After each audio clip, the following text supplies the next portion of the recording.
This is a Tiger I, a 57-ton steel beast designed for one thing: to dominate any battlefield. Its 88mm cannon could punch through 100mm of armor at 1,000 meters. Its frontal armor was impenetrable to any Allied weapon. During World War II, the Germans produced over 50,000 tanks and armored vehicles, but there's much more behind this story. Today, we'll explore the complete evolution of Nazi tanks, from the primitive Panzer I to the monstrous Tiger II, how these machines work, what made them so lethal, who designed them, and why they changed the nature of warfare forever. This is the complete story of the German Panzers.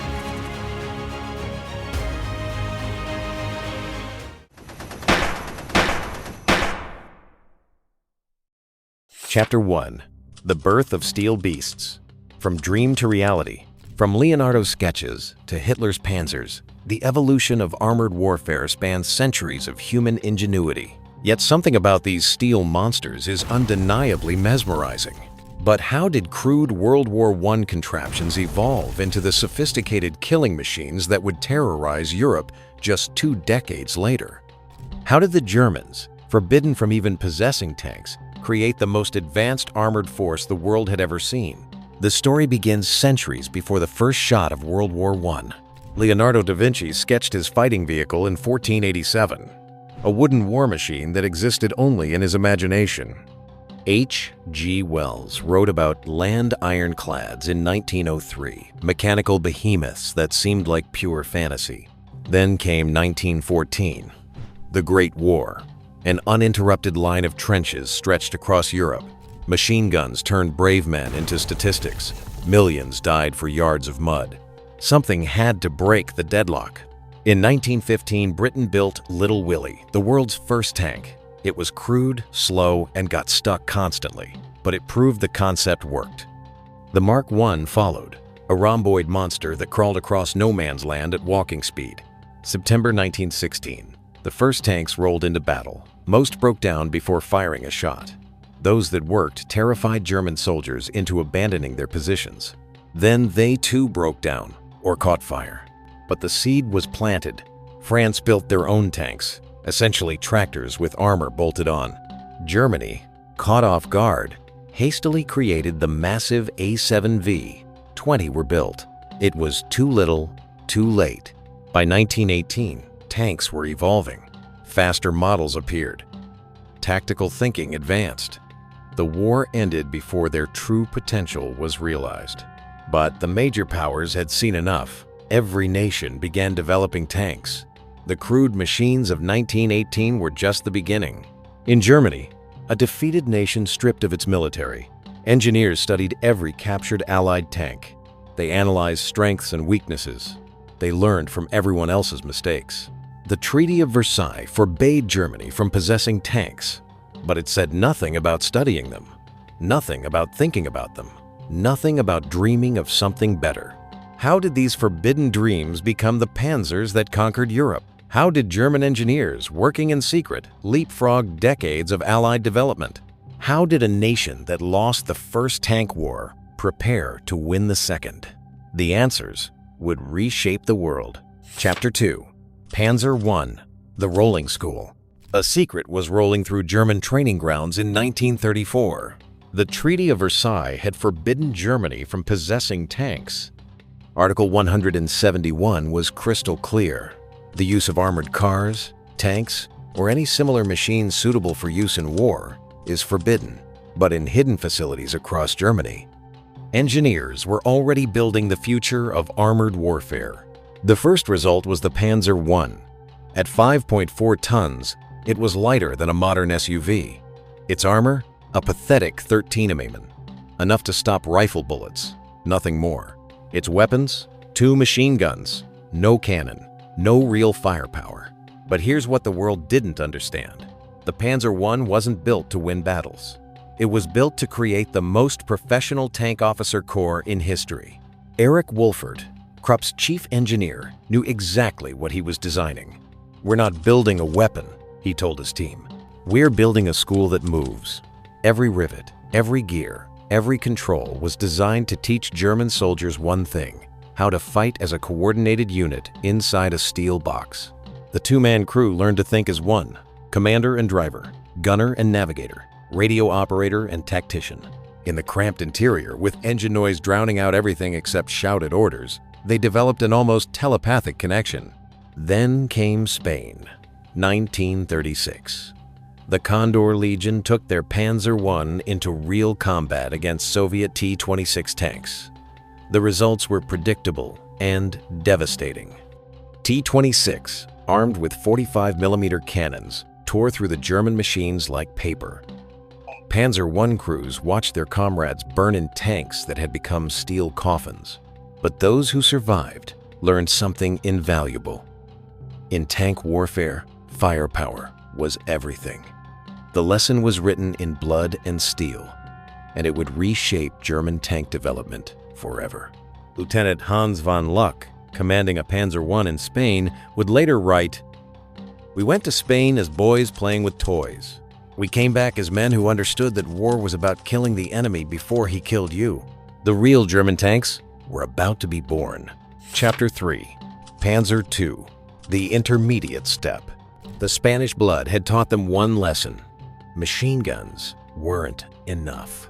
By 1934, even before the Spanish disaster, German engineers knew they needed more firepower. The Panzer II was their answer, a light tank that would bridge the gap between training vehicle and battle tank. MAN-EG won the contract. Heinrich Kniepkamp, the engineer who would later design the Tiger and Panther, supervised the project. His mission was simple: create a tank that could actually fight. At 8.9 tons, the Panzer II was 60% heavier than its predecessor.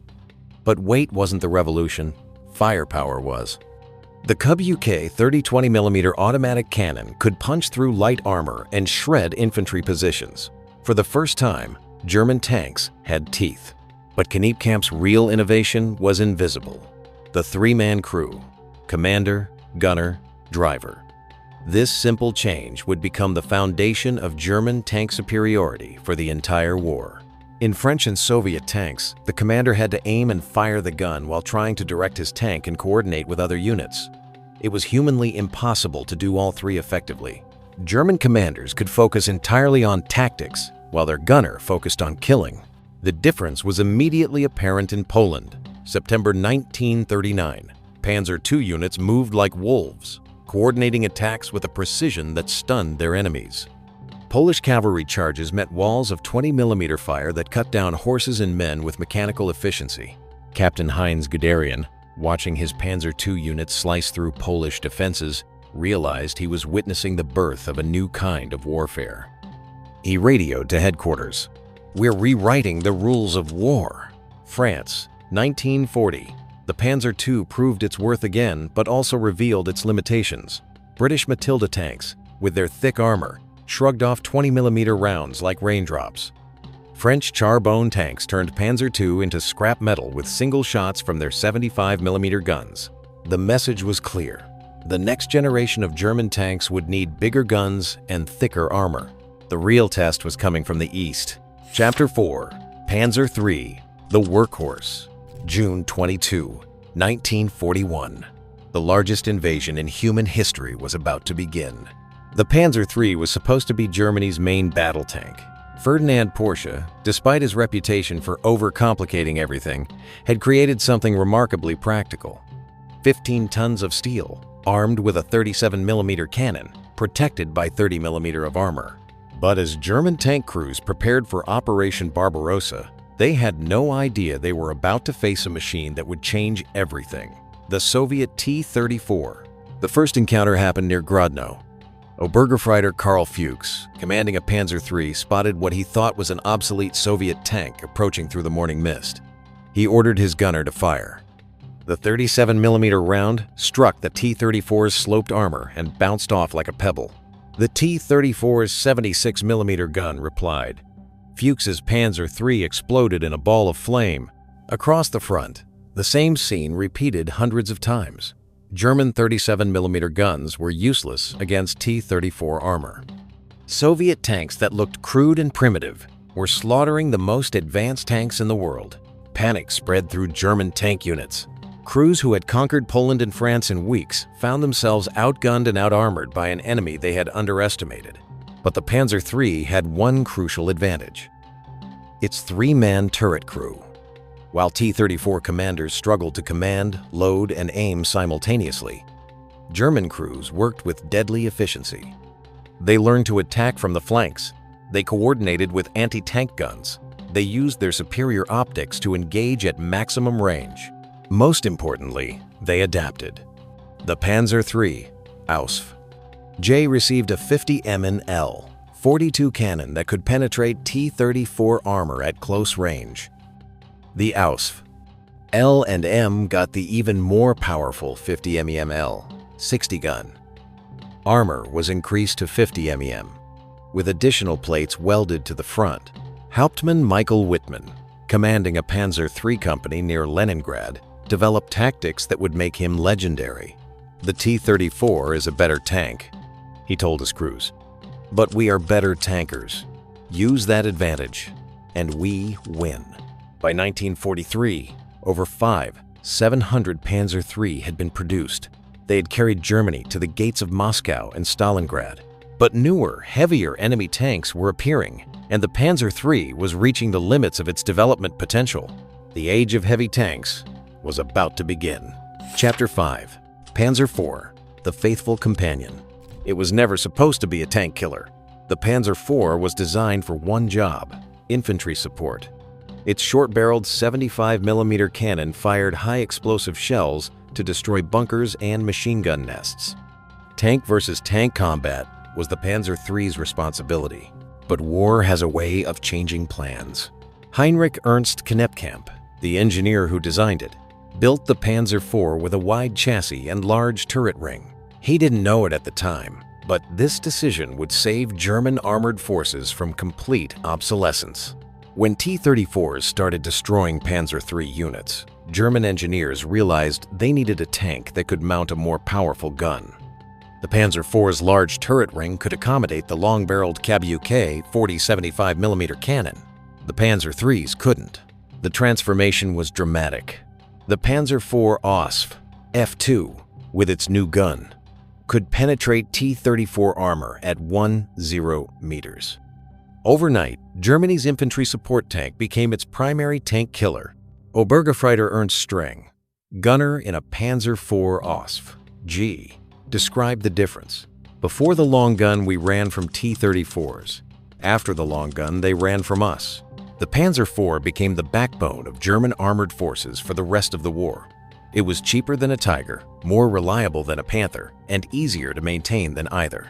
Over 500 were produced, more than any other German tank. But versatility came with a price.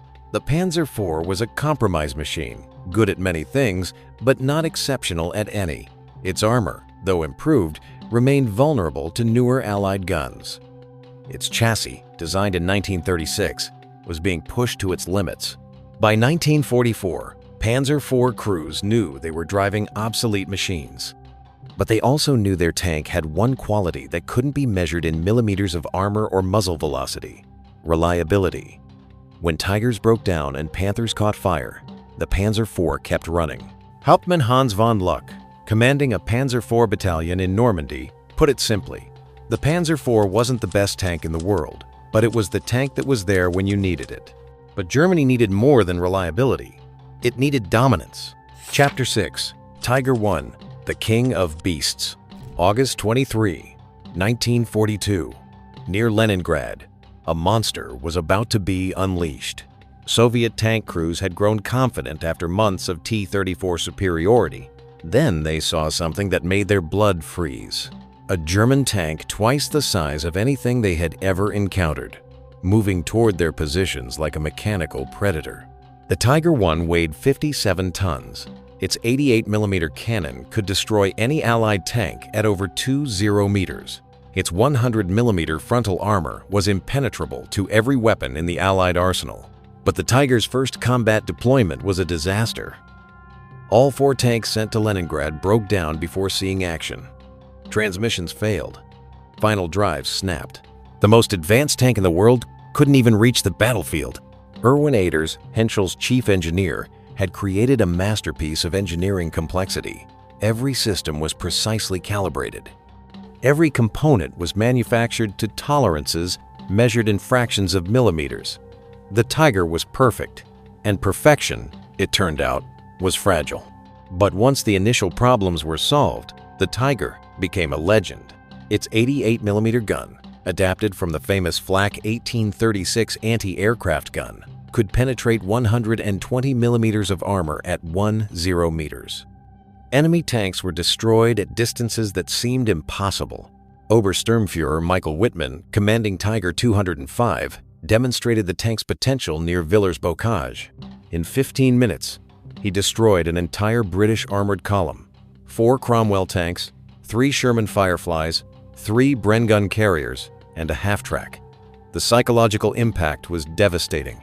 Allied tank crews developed a healthy fear of the Tiger that bordered on terror. Sherman commanders received strict orders: never engage a Tiger alone. Always attack with at least 5-to-1 numerical superiority. Avoid direct confrontation whenever possible. But the Tiger's greatest strength was also its greatest weakness. Each tank required 80 hours to build, compared to 30 for a T-34. It cost as much as 4 Panzer IV.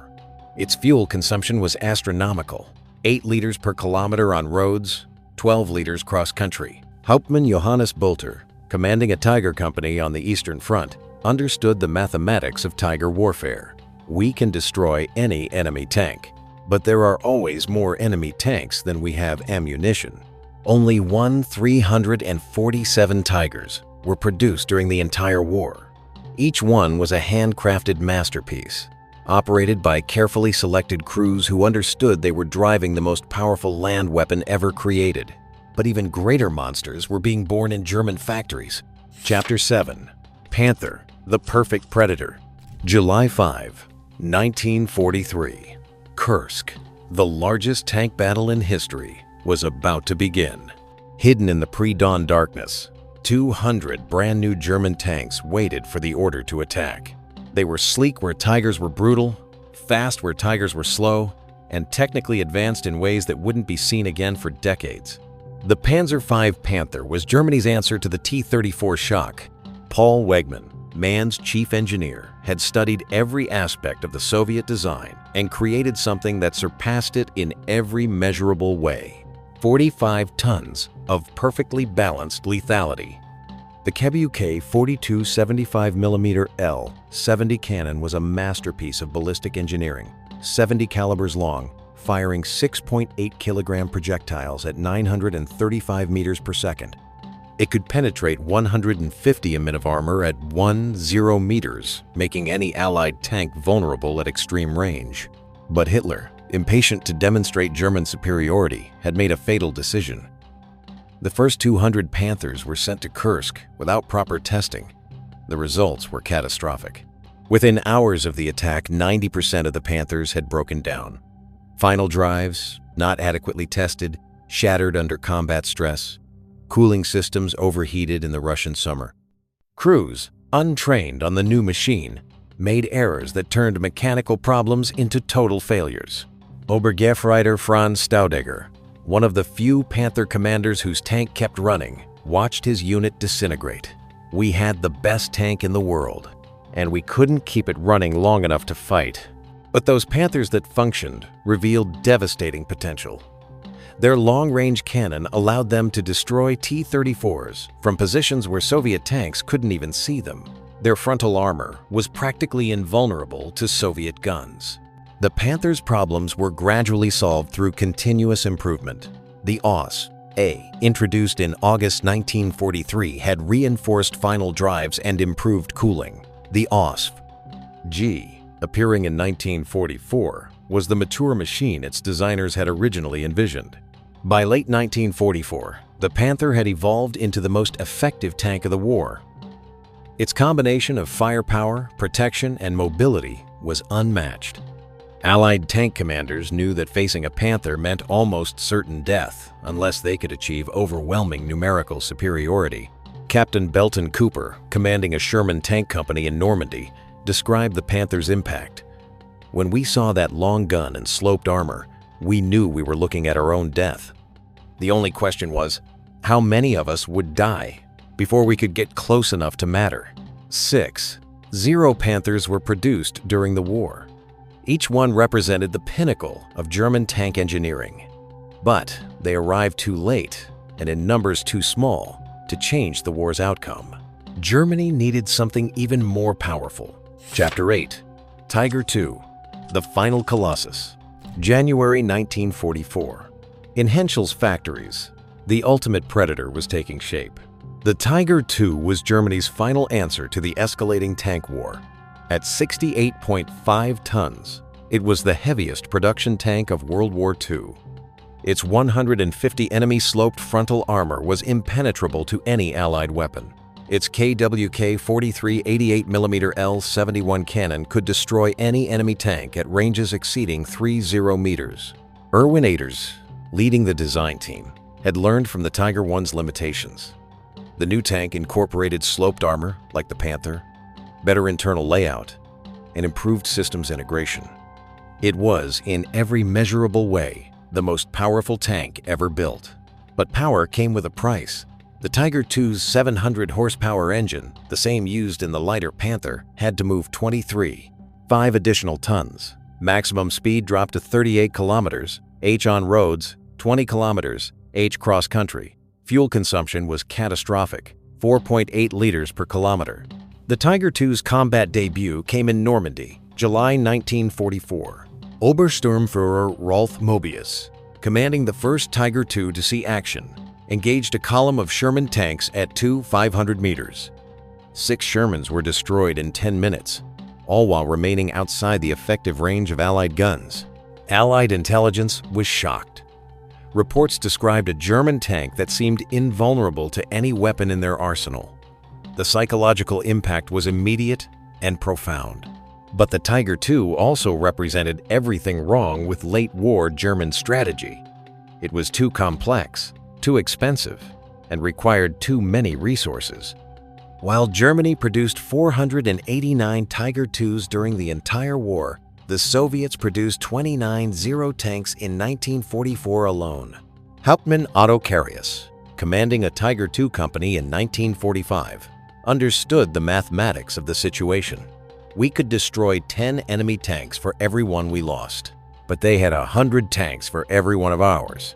The Tiger II's 84 rounds of ammunition included the devastating Panzergranate 39-43, capable of penetrating 200 millimeters of armor at 10 meters. Its tungsten-core Panzergranate 40-43 could penetrate 237 millimeter the same distance. No Allied tank was safe at any range. But mechanical complexity was the Tiger II's Achilles heel. Its final drives, though improved over the Tiger I, remained vulnerable under the stress of the tank's extreme weight. Many Tiger IIs were abandoned not from combat damage, but from mechanical failures that couldn't be repaired in the field.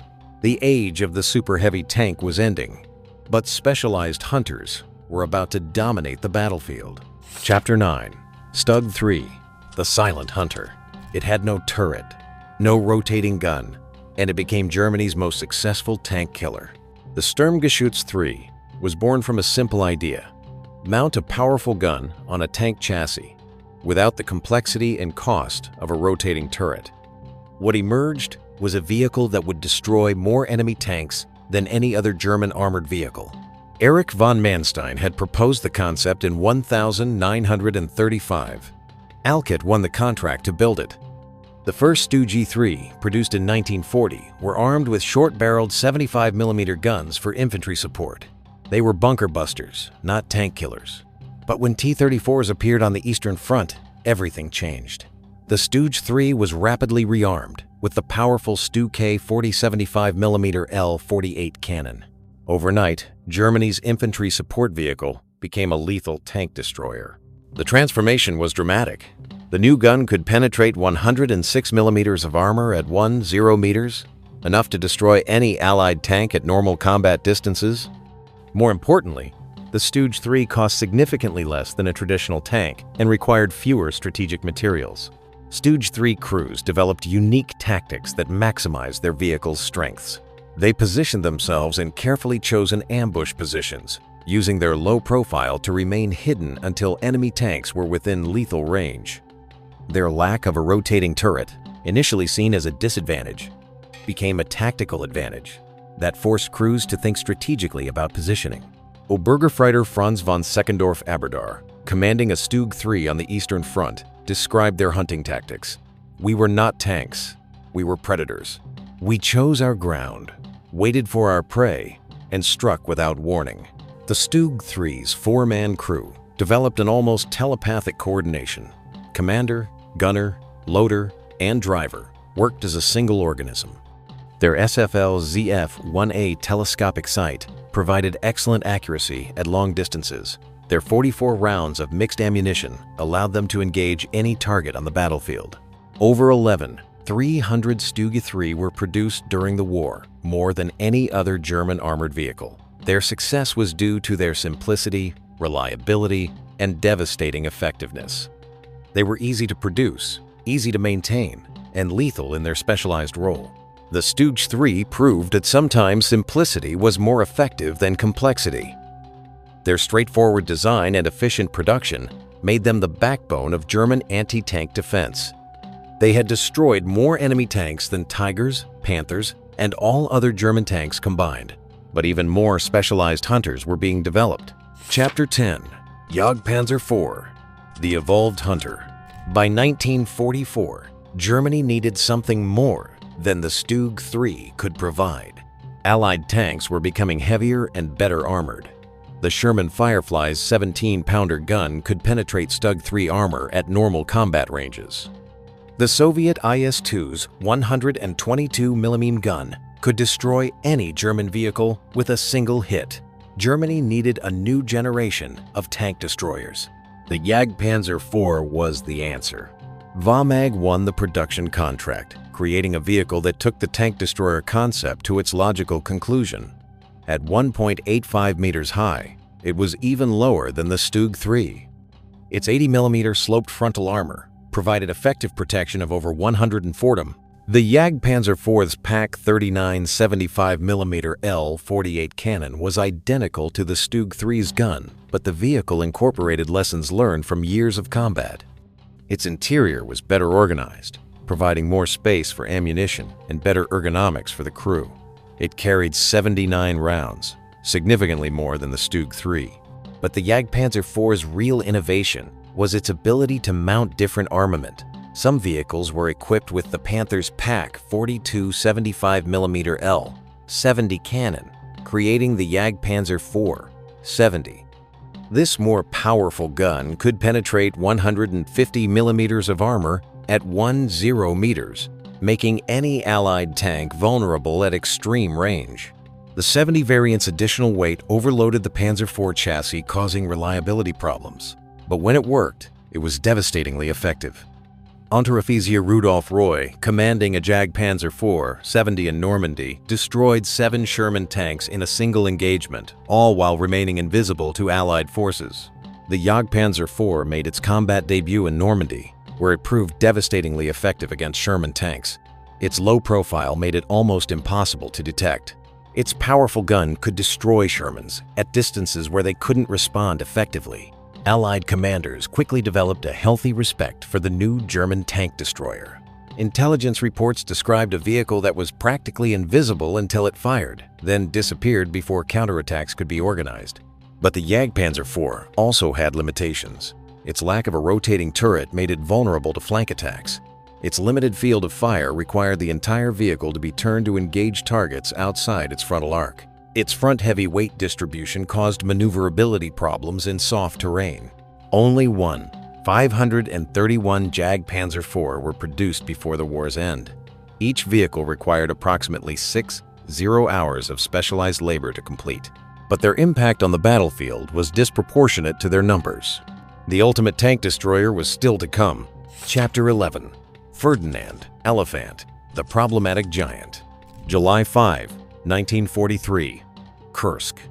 Soviet tank crews were about to encounter something that defied belief. The Ferdinand was a 65-ton monster with 200mm frontal armor and an 88mm gun that could destroy tanks at over 30 meters. It was the heaviest tank destroyer ever mass-produced, and it was born from failure. Ferdinand Porsche had lost the Tiger I competition to Henschel, but he had already produced 90 chassis for his rejected design. Rather than waste them, the German High Command decided to convert them into super-heavy tank destroyers, mounting the devastating Pak 43 88mm L-71 cannon in an armored superstructure. The Ferdinand's design was ambitious to the point of madness. Its electric transmission system used two Maybach H-Lone 120 TRM engines to generate electricity that fed two electric motors driving the tracks. This system was innovative but problematic, prone to breakdowns and difficult to repair in the field.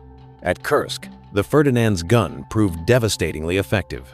Soviet tanks were destroyed at distances that seemed impossible, but the vehicle's lack of machine guns made it vulnerable to infantry attacks. Soviet soldiers discovered they could approach the Ferdinand and attack it with grenades and Molotov cocktails. Even more problematic was the Ferdinand's mechanical reliability. Its electric transmission overheated during prolonged combat. Many Ferdinands were abandoned not from combat damage, but from mechanical failures that couldn't be repaired under battlefield conditions. Obergefreiter Hans Kleber, commanding a Ferdinand at Kursk, described the vehicle's contradictions. "We could destroy any enemy tank on the battlefield, but we couldn't defend ourselves against a single soldier with a grenade." After Kursk, surviving Ferdinands were sent back to the factory for extensive modifications. The improved version, renamed Elephant, included an MG-34 machine gun for infantry defense and additional armor at vulnerable points. But these improvements came too late to change the design's fundamental problems. The Elephant remained too heavy, too slow, and too unreliable to be effective in most combat situations. Its production ceased in 1944 after only 90 vehicles had been completed. The Ferdinand, Elephant, represented both the genius and madness of late-war German engineering. Its gun was devastatingly effective, and its armor was practically impenetrable. But these technical achievements were undermined by fundamental design problems that made it unsuitable for real warfare. The lessons learned would create the perfect tank destroyer. Chapter 12. Jagdpanther, the final perfection. By 1944, German engineers had learned from their mistakes. The Stooge 3 had proven the tank destroyer concept. The Jagdpanzer IV had shown how to improve protection and design. The Ferdinand had illustrated the dangers of over-engineering. The result of these lessons was the Jagdpanzer V Jagdpanther, possibly the most effective tank destroyer ever built. MIAG won the production contract, working closely with Panther designers to create a vehicle that combined the Panther's mobility with the Tiger II's firepower. At 46 tons, it was only slightly heavier than the standard Panther, but it mounted the devastating Pak 43 88mm L-71 cannon. The Jagdpanther was a masterpiece of balanced design. Its 100mm frontal armor was sloped at 55 degrees, providing effective protection of over 180 millimeters. Its 700 horsepower Maybach HL230 engine gave it a top speed of 46 km/h. Its gun could penetrate 200 millimeters of armor at 10 meters. But the Jagdpanther wasn't just a powerful gun mounted on a chassis. It incorporated technical innovations that distinguished it from other tank destroyers. Its superstructure was completely integrated with the chassis, providing superior structural strength. Its armor was optimized to deflect enemy projectiles. The Jagdpanther's 5-man crew was larger than other German tank destroyers, but was necessary to handle the heavy 88mm gun and larger ammunition load. The vehicle carried 60 rounds for its main gun, providing sustained combat capability. Jagdpanther production began in January 1944, but was limited by material shortages and Allied bombing. Only 415 vehicles were produced before the war's end, each requiring approximately 90 hours of specialized work to complete. The Jagdpanther made its combat debut in Normandy, where it proved devastatingly effective against Sherman tanks. Its combination of firepower, protection, and mobility was unmatched by any Allied tank destroyer. It could destroy enemy tanks at distances where they couldn't respond, and its mobility allowed it to change positions quickly to avoid counterattacks.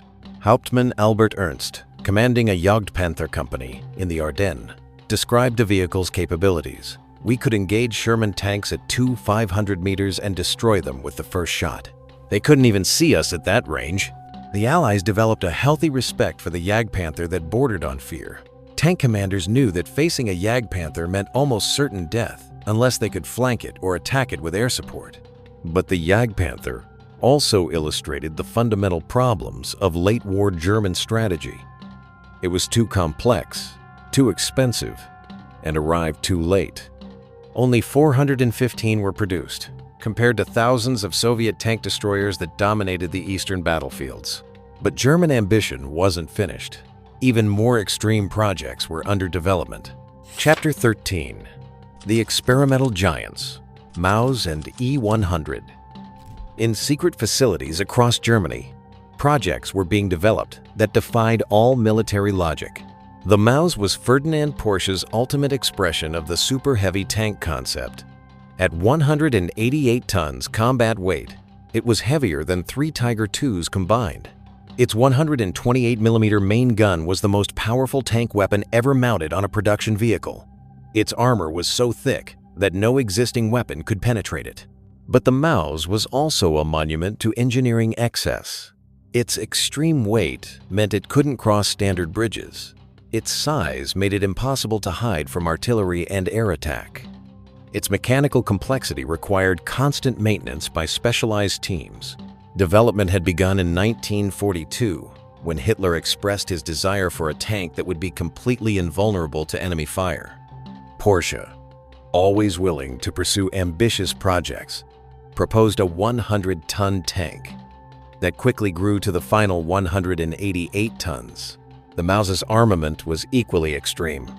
Its KJK-44 128mm L-55 cannon could fire 28.3 kg projectiles at 920 meters per second, providing 230mm penetration at 10 meters. As secondary armament, it mounted a coaxial 75mm cannon. Only 2 Maus prototypes were completed before the war's end. Testing revealed the fundamental problems with the concept. Its transmission was unreliable, its steering was difficult to control, its 6-man crew had difficulty operating effectively in the confined space. Parallel to the Maus, another supertank was being developed, the E-100. This project attempted to create a super-heavy tank that was more practical than the Maus. At 140 tons, it was still massive, but incorporated lessons learned from previous projects. The E-100 used standardized components that could be shared with other vehicles, reducing production and maintenance costs. Its modular design allowed different armament configurations. Its sloped armor provided similar protection to the Maus with less weight. But like the Maus, the E-100 arrived too late to influence the war's course. Only a partially completed chassis was found by Allied forces at the war's end. The project was canceled in 1945 when it became evident that Germany lacked the resources to complete such ambitious projects. These supertanks represented both the strengths and weaknesses of German engineering. They demonstrated innovative capacity that was years ahead of any other nation. But they also illustrated a tendency toward excessive complexity that wasted precious resources on impractical projects. The real war was being fought by more practical machines. Chapter 14. The War Industry, Factories of Steel. Behind every Panzer was a story of industrial ambition and ultimate failure. Henschel's Kassel facility had been transformed from a locomotive factory into a cathedral of precision engineering where tigers were born. Production lines stretched for kilometers. Massive cranes moved 57-ton hulls with millimeter precision. Each Tiger required over 300 individual parts, assembled to tolerances that challenged the era's industrial capabilities. But this precision came with a price. Each Tiger required 8 hours of specialized labor to complete. Compare that to the Soviet T-34, which required only 3 hours. German perfectionism was creating masterpieces, but masterpieces that couldn't be mass-produced. Krupp's Essen facilities dominated armor production. The company's metallurgical expertise, developed over decades, created armor with qualities that wouldn't be matched until the 1960s. But each Tiger II armor set required as much steel as 3 Sherman tanks. Albert Speer, appointed armaments minister in 1942, brought American-style mass production techniques to German industry. His rationalization efforts tripled tank production between 1942 and 1944, but these improvements came too late to change the war's fundamental mathematics. The numbers were stark. In 1944, when German production peaked at 19 zero-armored vehicles, the Soviet Union produced over 29 zero tanks. The United States produced 17 zero tanks. Britain produced 5 zero. Germany was being overwhelmed by sheer industrial capacity. Strategic material shortages added another dimension to the crisis. Nickel, essential for high-quality steel, became so scarce that Germans had to develop alternative alloys that were inferior but usable.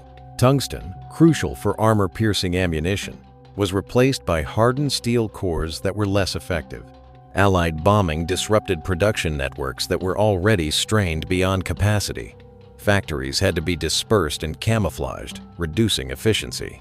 Critical components were produced in underground facilities that were less efficient than surface factories. The workforce was another problem. Skilled German workers had been sent to the front, replaced by forced laborers and prisoners of war who lacked the necessary experience. Sabotage became an increasing problem as the war dragged on. By 1945, the German tank industry was in collapse. Henschel was captured by American forces in April with dozens of half-finished Tiger IIs on the production lines. The factories that had created the world's most advanced tanks couldn't produce them in quantities necessary to win a war of attrition. But the tanks that were produced created legends. Chapter 15. The Steel Aces, Masters of Armored Warfare. In the annals of armored warfare, no name resonates more powerfully than Michael Wittmann.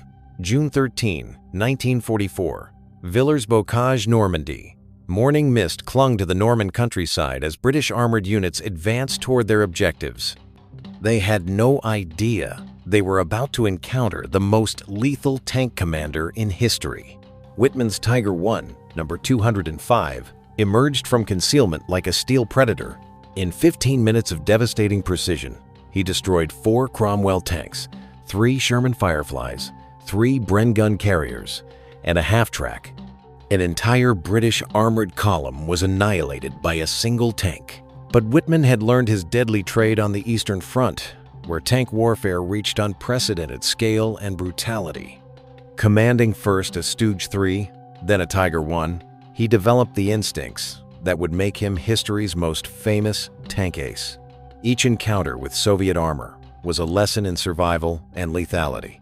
Kurt Knispel, with 168 confirmed kills, was technically the war's most successful tank ace, but his abrasive personality and contempt for Nazi politics prevented him from receiving the recognition he deserved. Commanding Panthers and Tiger IIs, Knispel developed tactics that maximized German tank strengths while minimizing their weaknesses. Knispel understood that German tanks were hunters, not brawlers. His Tigers and Panthers were most effective when they could use their superior range to attack from distances where enemy tanks couldn't respond. He developed the shoot and scoot tactic, firing from one position, immediately moving to another, and firing again before the enemy could locate his new position. Johannes Bulter, commanding a Tiger I on the Eastern Front, demonstrated how experience could overcome numerical superiority. In a single battle near Leningrad, his Tiger destroyed 22 Soviet tanks while absorbing over 80 hits without suffering penetrating damage. His crew had developed almost telepathic coordination. Otto Carius, commanding both Tigers and Jagdpanzers, developed specific tactics for urban and forest combat. His methods for using buildings as camouflage and firing positions were studied and adopted by other commanders. In one battle in Estonia, his Tiger destroyed 17 Soviet IS-2 tanks in a single day. These aces weren't simply exceptional marksmen. They were commanders who understood armored warfare as a complex art combining technology, tactics, and psychology. They knew how to read terrain to find ideal firing positions. They understood how to use weather to their advantage, attacking with the sun behind them to blind their enemies. The training of these aces had begun years before the war, in German tank schools where emphasis was placed not only on technical competence but also on leadership and initiative. German tank commanders were trained to make independent decisions on the battlefield, a philosophy that contrasted sharply with Soviet doctrine of centralized control. But these aces also paid a high personal price for their mastery. The life expectancy of a German tank commander on the Eastern Front was approximately 6 weeks. Those who survived long enough to become aces did so at the cost of watching dozens of comrades and subordinates die. Their tactics would influence armored warfare for decades. Chapter 16: Technological Innovations Beyond Armor. German engineers were developing technologies decades ahead of their time. The infrared night vision system developed for Panthers represented a quantum leap in military technology. The Sperber device used an infrared projector to illuminate targets invisible to the human eye, but detectable through special viewers. Panthers equipped with this technology could hunt in complete darkness. The first tests were conducted near Berlin in 1944. Panthers with Sperber systems demonstrated their ability to detect and destroy enemy tanks at over 600 meters in total darkness. The tactical advantage was immense. German tanks could attack at night when enemy tanks were blind. Fire control systems developed for the Tiger II incorporated mechanical computers that automatically calculated elevation and deflection for precise hits at long range. These systems, though primitive by modern standards, represented the first steps toward computerized fire control that would dominate future tank design.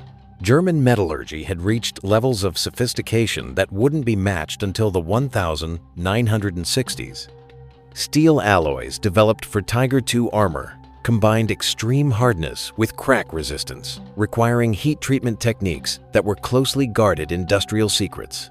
Communication systems developed for Panzers incorporated encryption techniques that made German radio traffic practically impossible for the Allies to intercept and decode. These systems used frequency-hopping techniques that wouldn't become common in civilian applications until decades later. Suspension systems evolved from simple leaf springs to sophisticated torsion bar systems that provided superior ride quality and durability. The interleave road wheel systems used on German tanks provided excellent weight distribution and ground pressure characteristics. Germans were also experimenting with gas turbines for tank propulsion, a technology that wouldn't materialize in production tanks until the American Mohn Abrams in the 1980s. Prototypes developed by BMW and Heinkel demonstrated that turbines could provide superior power-to-weight ratios. But perhaps the most important German innovation was systems integration. German tanks weren't just collections of advanced components, they were carefully engineered systems where each element complemented the others. These innovations came at a terrible human cost. Chapter 17: The Crew Experience. Life inside steel. The reality inside a German tank was far from the romanticized image of popular culture. Summer temperatures could reach 60 degrees C inside a closed tank. Winter temperatures could drop below freezing. The air was thick with exhaust fumes, gunpowder smoke, and the smell of hot metal and human sweat. In a Tiger I, 5 men operated in a space smaller than most bathrooms, surrounded by ammunition, fuel, and mechanical systems. The noise level was overwhelming. Engine, transmission, and tracks created a constant din that made normal conversation impossible. Crew members had to shout to communicate, and many suffered permanent hearing damage. The sound of enemy projectiles hitting armor was particularly traumatic. Combat brought unique stresses. The sound of projectiles bouncing off armor, even if they didn't penetrate, created intense psychological pressure. Crew members never knew if the next hit would be the one that penetrated, bringing death or horrible injury. The threat of fire was constant. German tanks used gasoline, which was more volatile than diesel. A penetrating hit could instantly turn the fighting compartment into an inferno. Crew members had only seconds to escape before ammunition began exploding. Obergefreiter Hans Sandrock, Tiger I gunner, described the experience. Inside the tank, you lived in a world of noise, heat, and fear. But you also lived with 4 other men who would die for you, and you for them. That bond was stronger than anything I've ever experienced. Crew coordination was essential for survival. Each member had specific duties that had to be performed with split-second timing. The loader maintained a steady supply of ammunition. The gunner acquired and engaged targets quickly. The driver positioned the tank for optimal firing angles while avoiding enemy fire. The psychological bond between crew members was intense. They lived together, fought together, and often died together. This camaraderie was often the only thing that kept crews functioning under extreme stress. Training could never fully prepare crews for combat reality. Gunnery training taught technical skills but couldn't replicate the stress of being shot at. Many crews suffered heavy casualties in their first combat engagements. The quality of German tank crews declined as the war progressed. Experienced veterans were killed or wounded and replaced by hastily trained recruits. By 1944, many crews had only weeks of training before being sent to the front. Their sacrifice would not be forgotten. Chapter 18. Eastern Front. Crucible of Steel. June 22, 1941. The largest invasion in human history was about to begin. German tank crews expected to face obsolete Soviet equipment, like they had encountered in Poland and France. Instead, they met the T-34, a tank that was superior to anything in the German arsenal. The shock was profound and immediate. The first encounter happened near Grodno. A Panzer III commander spotted what he thought was an obsolete Soviet tank. He ordered his gunner to fire.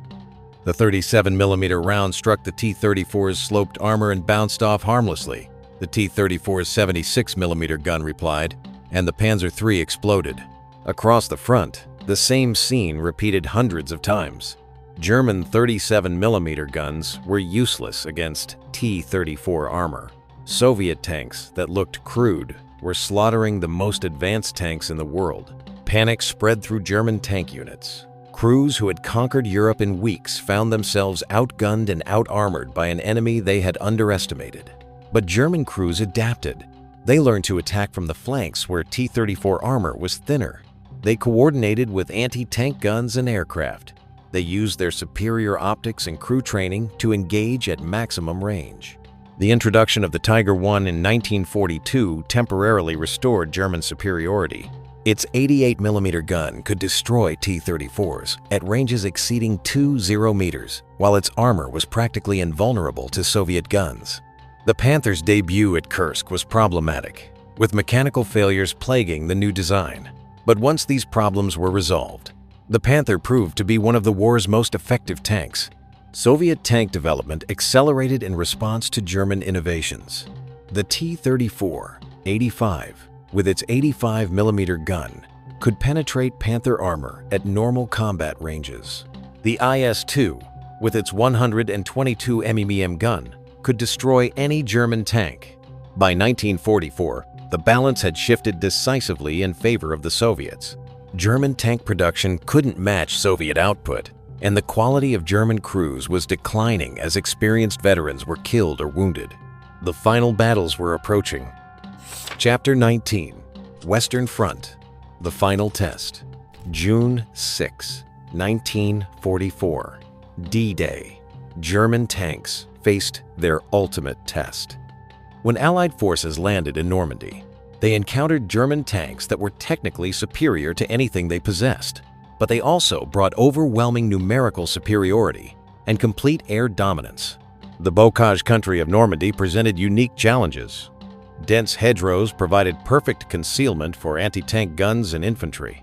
German tanks, designed for open terrain warfare, found their mobility severely limited. But when German tanks could engage on favorable terms, they proved devastatingly effective.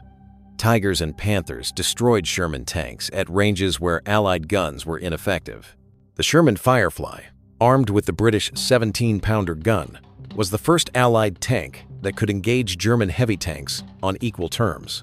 Its gun could penetrate Tiger armor at normal combat ranges. The Battle of the Bulge represented Germany's last major tank offensive. Over 10 German tanks participated, including the combat debut of the Tiger II. Initial successes were dramatic, but fuel shortages and Allied air attacks eventually doomed the offensive. As the Allies advanced into Germany, German tank resistance became increasingly desperate. Individual Tigers and Panthers fought to the death, inflicting heavy casualties but unable to stop the Allied advance. The end was approaching. Chapter 20. The Final Days. Berlin, 1945. April 1945, Berlin. The last Tigers roared through the shattered streets of the German capital. These weren't the victorious Panzers that had swept through Europe in 1940. They were the last survivors of a doctrine that had conquered a continent but now faced extinction. The enemies facing these last Panzers were no longer obsolete. IS-3 tanks advancing through Berlin's streets were 46-ton monsters with 120mm frontal armor and 122mm guns that could penetrate even Tiger II armor at urban combat distances. But more devastating than any enemy tank was the logistical reality. Fuel was so scarce that many Tigers and Panthers were abandoned not from combat damage, but from empty tanks. The specialized ammunition that had made German guns lethal no longer reached the front. The crews of these last Panzers were shadows of the veterans who had conquered Europe. Experienced commanders were dead. Those who remained were mostly teenagers with weeks of training, fighting in machines that required years to master. On May 2, 1945, the last Panzer crews received the final order: destroy their own tanks. With tears in their eyes, they placed demolition charges in their Tigers and Panthers and walked away as explosions turned the steel beasts into smoking scrap. It was the end of an era. Chapter 21. Legacy of Steel. The thunder of the Panzers has been silent for nearly 8 decades, but their echo continues. In museums worldwide, German tanks remain the main attractions. The Tiger I at Bovington draws hundreds of thousands of visitors annually. Children press their faces against barriers, awed by machines that once terrorized Europe. The design principles established by German engineers, the balance between firepower, protection, and mobility, remain fundamental to modern tank design. The main battle tank concept is a direct evolution of the German Panther, but perhaps the most important legacy is the lesson about the limits of military technology.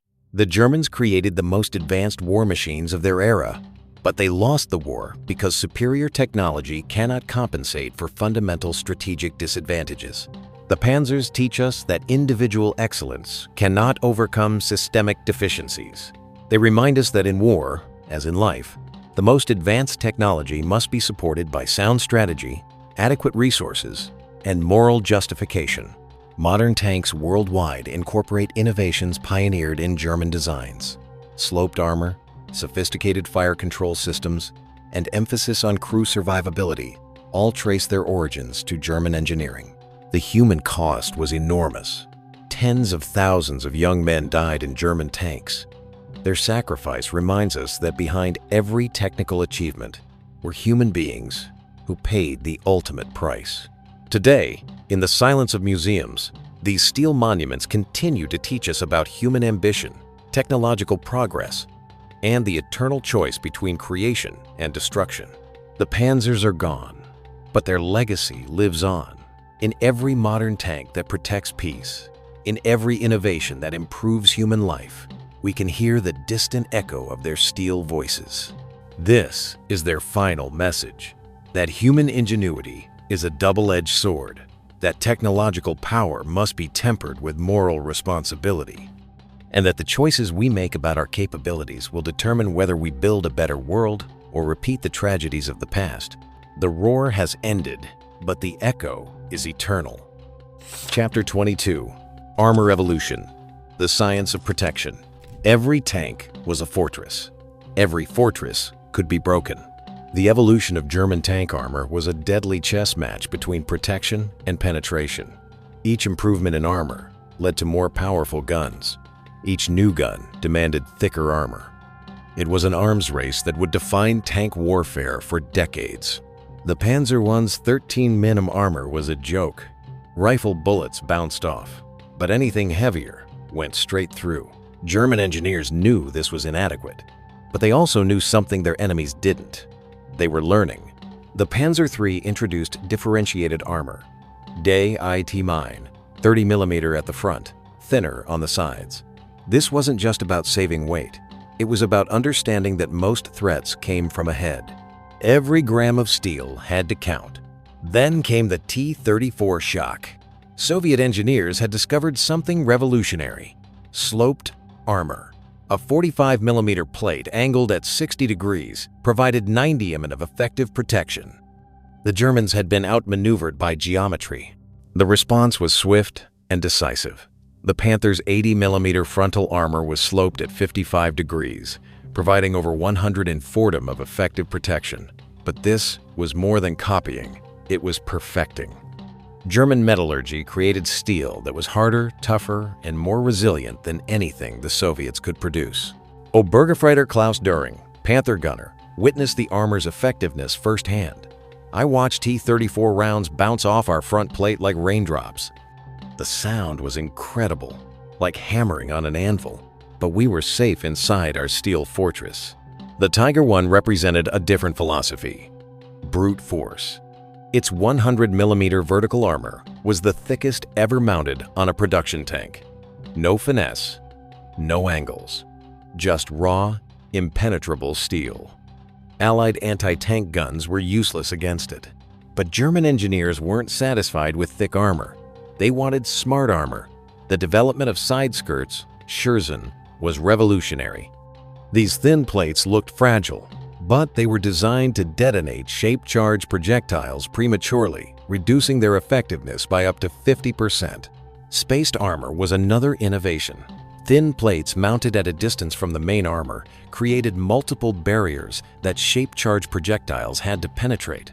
Each barrier reduced the projectile's effectiveness, turning a potentially lethal hit into a harmless impact.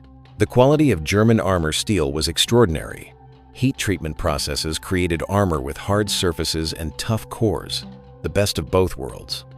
These techniques required precise temperature control and specialized equipment that only German industry possessed. But as the war progressed, quality began to suffer. Strategic material shortages forced the use of inferior alloys. Nickel, essential for high-quality steel, became so scarce that substitutes had to be used. The armor on late-war tanks was more brittle and prone to cracking. Quality control was obsessive in German factories. Each armor plate was proof-tested with live ammunition. Plates that failed were rejected or reworked. Only the highest quality armor reached the front lines. The Tiger II represented the pinnacle of German armor development. Its 150 enemy-sloped frontal armor was practically impenetrable to any Allied weapon. Combined with superior German steel quality, it created a level of protection that wouldn't be matched for decades. But armor was only as good as the tank carrying it. The Tiger II's extreme weight limited its mobility and reliability. Perfect protection was useless if the tank couldn't reach the battlefield or broke down once there. German armor innovations influenced tank design worldwide. Modern tanks still use sloped armor, spaced armor, and advanced metallurgy pioneered by German engineers. The principles established in World War II remain relevant today, but armor was useless without the firepower to back it up. Chapter 23: The Art of Ammunition, Precision Projectiles. Every shot had to count. German ammunition made sure it did. The development of German tank ammunition was as sophisticated as the tanks themselves. Each projectile was a masterpiece of ballistic engineering, designed to penetrate the thickest armor at the longest range. Early German ammunition was simple but effective. The Panzer III's 37mm Panzergranate 18 used a hardened steel core that could penetrate 25mm of armor at 500 meters. Adequate for 1939, obsolete by 1941. The encounter with T-34 armor changed everything. German engineers needed ammunition that could penetrate sloped armor at long range. The answer was tungsten, the hardest metal known to man. The Panzergranate 40 used a tungsten carbide core surrounded by a light alloy jacket. When the projectile hit armor, the jacket disintegrated, allowing the dense tungsten core to punch through. It was devastatingly effective and devastatingly expensive. Tungsten was scarce and strategic. Every gram had to be carefully allocated. Priority went to the most critical situations: Tiger tanks facing IS-2s, Panthers engaging Sherman Fireflies. Regular Panzer IV crews had to make do with standard steel ammunition. The 75 mm ammunition developed for the Panzer IV's long gun was a masterpiece of engineering. The Panzer I weighed 6.8 kg and could penetrate 89 mm of armor at 500 meters. Its ballistic cap was precisely shaped to maintain stability in flight, but it was the 88 mm ammunition that truly showcased German expertise. The Tiger I's Panzer Grenade 39 weighed 10 AG and could penetrate 120 mm of armor at 10 meters. Its muzzle velocity of 773 meters per second provided a relatively flat trajectory. The tungsten core Panzer Granate 40 for the 88 mm gun was even more devastating.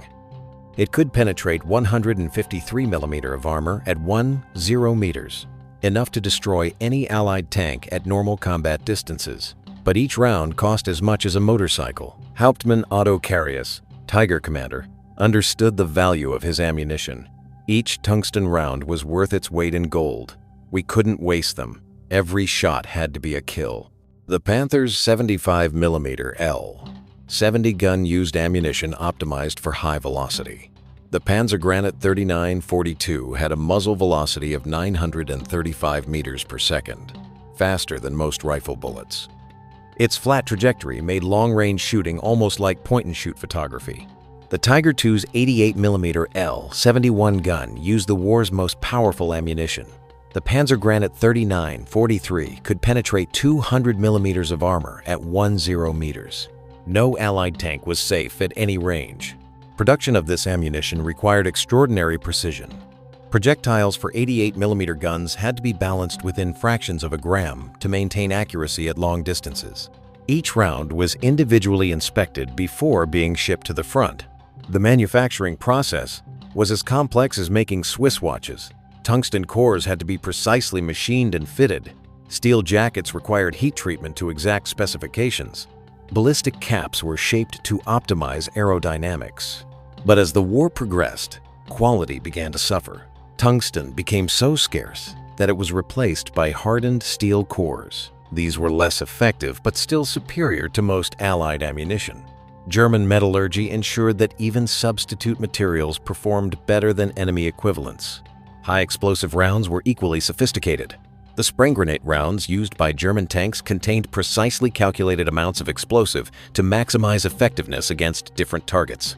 Infantry, bunkers, and light vehicles each required different explosive characteristics.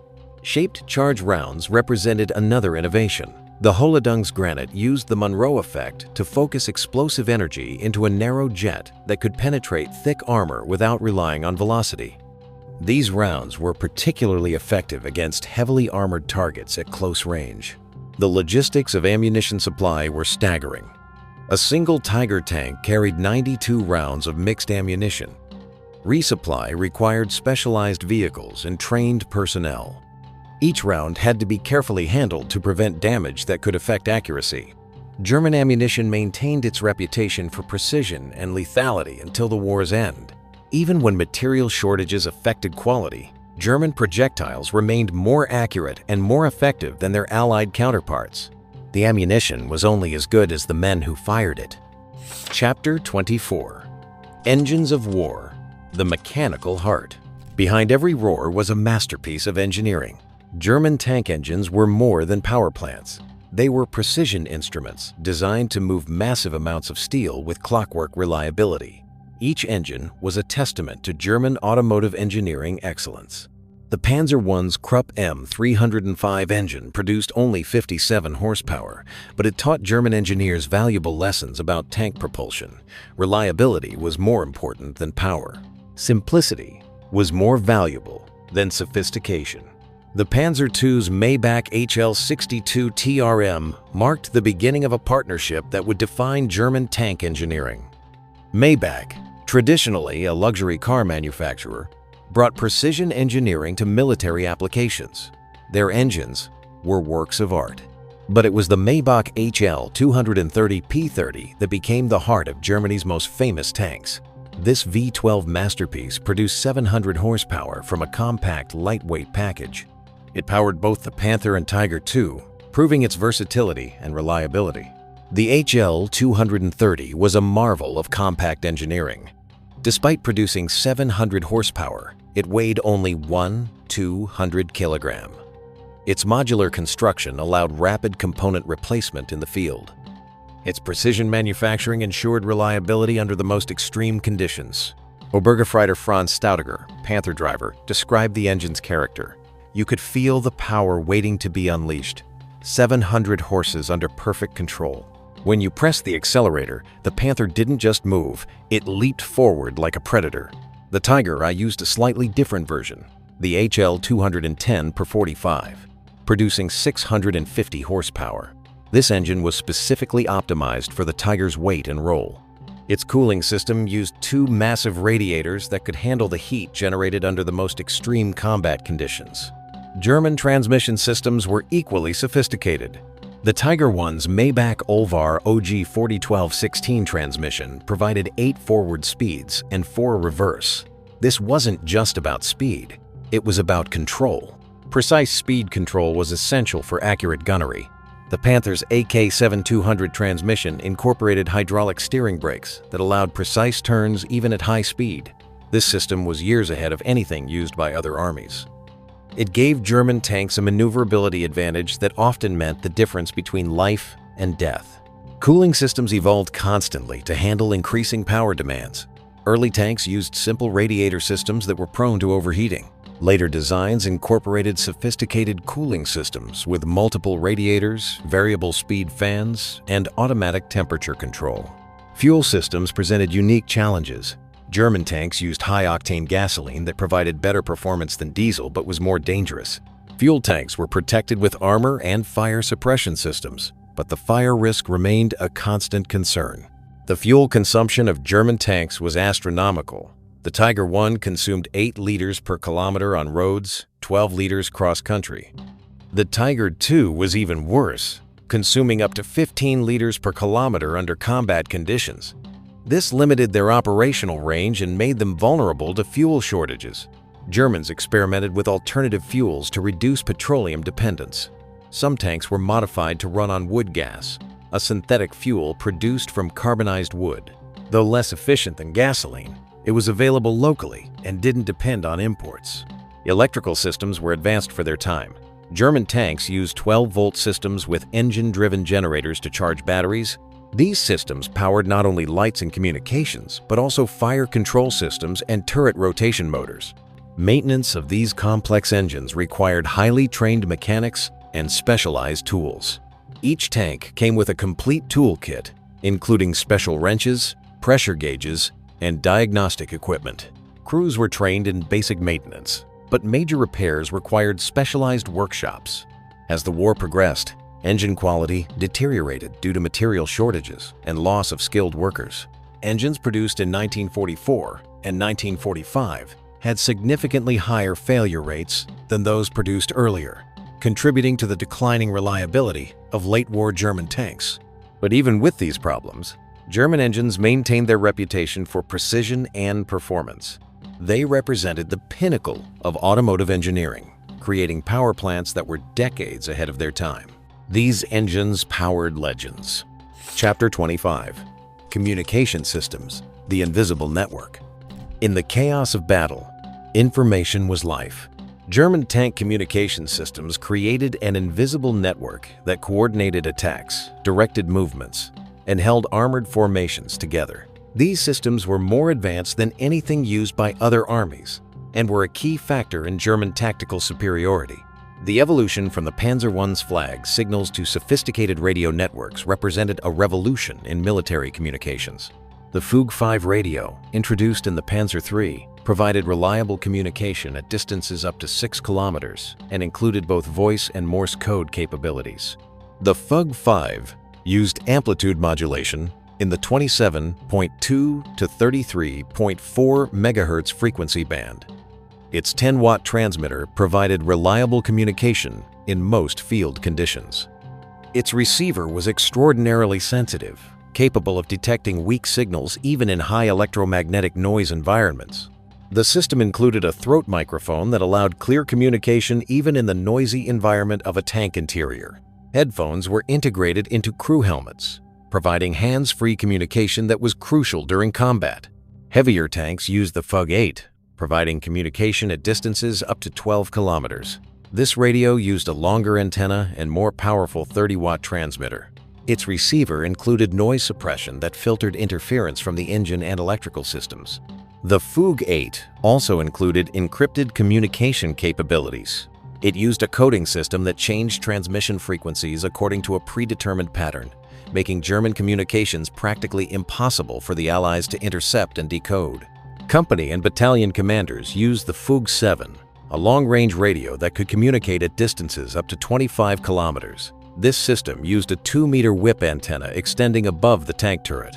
Its 80-watt transmitter provided reliable communication even in adverse atmospheric conditions. Obergefreiter Hans Müller, radio operator in a Tiger I, described the system's importance. Without radio, we were just individual tanks. With radio, we became a coordinated force that could strike like lightning and disappear like ghosts. German communication systems also included advanced navigation equipment. Command tanks were equipped with gyroscopic compasses that maintained orientation even during violent maneuvers. These systems allowed precise navigation in unknown terrain. Radio operators received extensive training in communication procedures, security codes, and equipment repair techniques. Each operator carried a repair kit with spare vacuum tubes, fuses, and specialized tools. This self-repair capability kept communication systems operational under intense combat conditions. Germans developed specialized communication systems for different roles. Reconnaissance tanks used ultra-high-frequency radios that provided instant communication with close air support. Artillery tanks used systems that could communicate directly with artillery batteries. The German communication network included mobile relay stations that extended tank communication range. These vehicles, based on half-track chassis, carried high-gain antennas and signal amplifiers that could retransmit communications at distances up to 100 kilometers.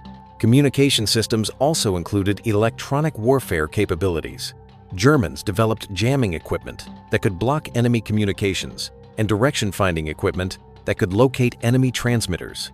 These capabilities provided significant tactical advantages. But as the war progressed, German communication systems faced increasing challenges. Allied bombing disrupted communication networks, and component shortages affected equipment reliability. Experienced radio operators were sent to other fronts, replaced by less trained personnel. Despite these problems, German communication systems maintained their technical superiority until the war's end. Their ability to provide secure, reliable, long-range communication was a key factor in German tactical effectiveness. Communication enabled coordination. Coordination enabled victory. Chapter 26. Tank Destroyers. The Specialized Hunters. Sometimes, the best tank wasn't a tank at all. While Tigers and Panthers captured headlines, a parallel evolution was occurring in German armored warfare. Specialized tank destroyers that proved more effective and economical than traditional tanks. These vehicles represented a different philosophy: efficiency over versatility. The concept emerged from battlefield reality. Many tank engagements occurred at long range, where mobility was less important than firepower and protection. A vehicle that sacrificed the rotating turret's complexity for a more powerful gun and thicker armor could be devastatingly effective. The Stug 3 had proven this concept, but by 1943, Germans were developing even more specialized hunters. The Jagdpanzer series represented the evolution of this concept, combining lessons learned with advanced design innovations. The Jagdpanzer IV refined the basic concept. Its low profile made it nearly invisible until it fired. Its powerful gun could destroy enemy tanks at distances where they couldn't respond. Its sloped armor provided maximum protection with minimum weight. But the ultimate expression was the Jagdpanzer v Jagdpanther. This vehicle combined the Panther's proven chassis with the Tiger II's devastating gun, creating what many consider the most effective tank destroyer ever built. The Jagdpanther's design philosophy was elegant in its simplicity. Create a mobile gun platform that could destroy any enemy tank while remaining virtually invulnerable to return fire. Its 100mm sloped frontal armor was practically impenetrable, while its 88mm L-71 gun could penetrate any Allied tank at extreme distances. Hauptmann Albert Ernst, commanding a Jagdpanther company, described their hunting tactics. We were not tanks, we were snipers. We chose our positions carefully, waited for the perfect shot, and struck without warning. One shot, one kill. Tank destroyer tactics evolved to maximize these vehicles' strengths. They were positioned in carefully chosen ambush positions, using terrain and camouflage to remain hidden until enemy tanks were within lethal range. Their lack of rotating turrets became a tactical advantage that forced crews to think strategically. The psychological impact was immense. Allied tank commanders knew that any seemingly empty piece of terrain could conceal a Jagdpanzer waiting to destroy them. This uncertainty forced Allied tanks to advance more cautiously, reducing their tactical effectiveness. German tank destroyer crews developed unique skills. They became masters of camouflage, able to hide their vehicles so effectively that they were invisible until they fired. They learned to read terrain like a book, identifying perfect positions for ambushes. The ammunition used by tank destroyers was optimized for long-range precision. High-velocity guns like the 88mm L-71 could engage targets at distances exceeding 3.0 meters, far beyond the effective range of most Allied tanks. But tank destroyers also had limitations. Their lack of rotating turrets made them vulnerable to flank attacks. Their specialized role made them less versatile than traditional tanks. Their defensive nature made them unsuitable for offensive operations, requiring mobility and flexibility. The production economics were attractive to Germany's strained industry. Tank destroyers required fewer strategic materials, could be produced more quickly, and were easier to maintain. A Jagdpanzer IV cost significantly less than a Panzer IV while being more effective in its specialized role. As Germany was forced into an increasingly defensive posture, tank destroyers became more valuable than traditional tanks. Their ability to destroy multiple enemy tanks from concealed positions made them ideal for defensive warfare. The success of German tank destroyers influenced post-war military thinking. Many armies developed their own tank destroyer programs, though few achieved the effectiveness of the German designs. But even the best hunters needed experienced crews.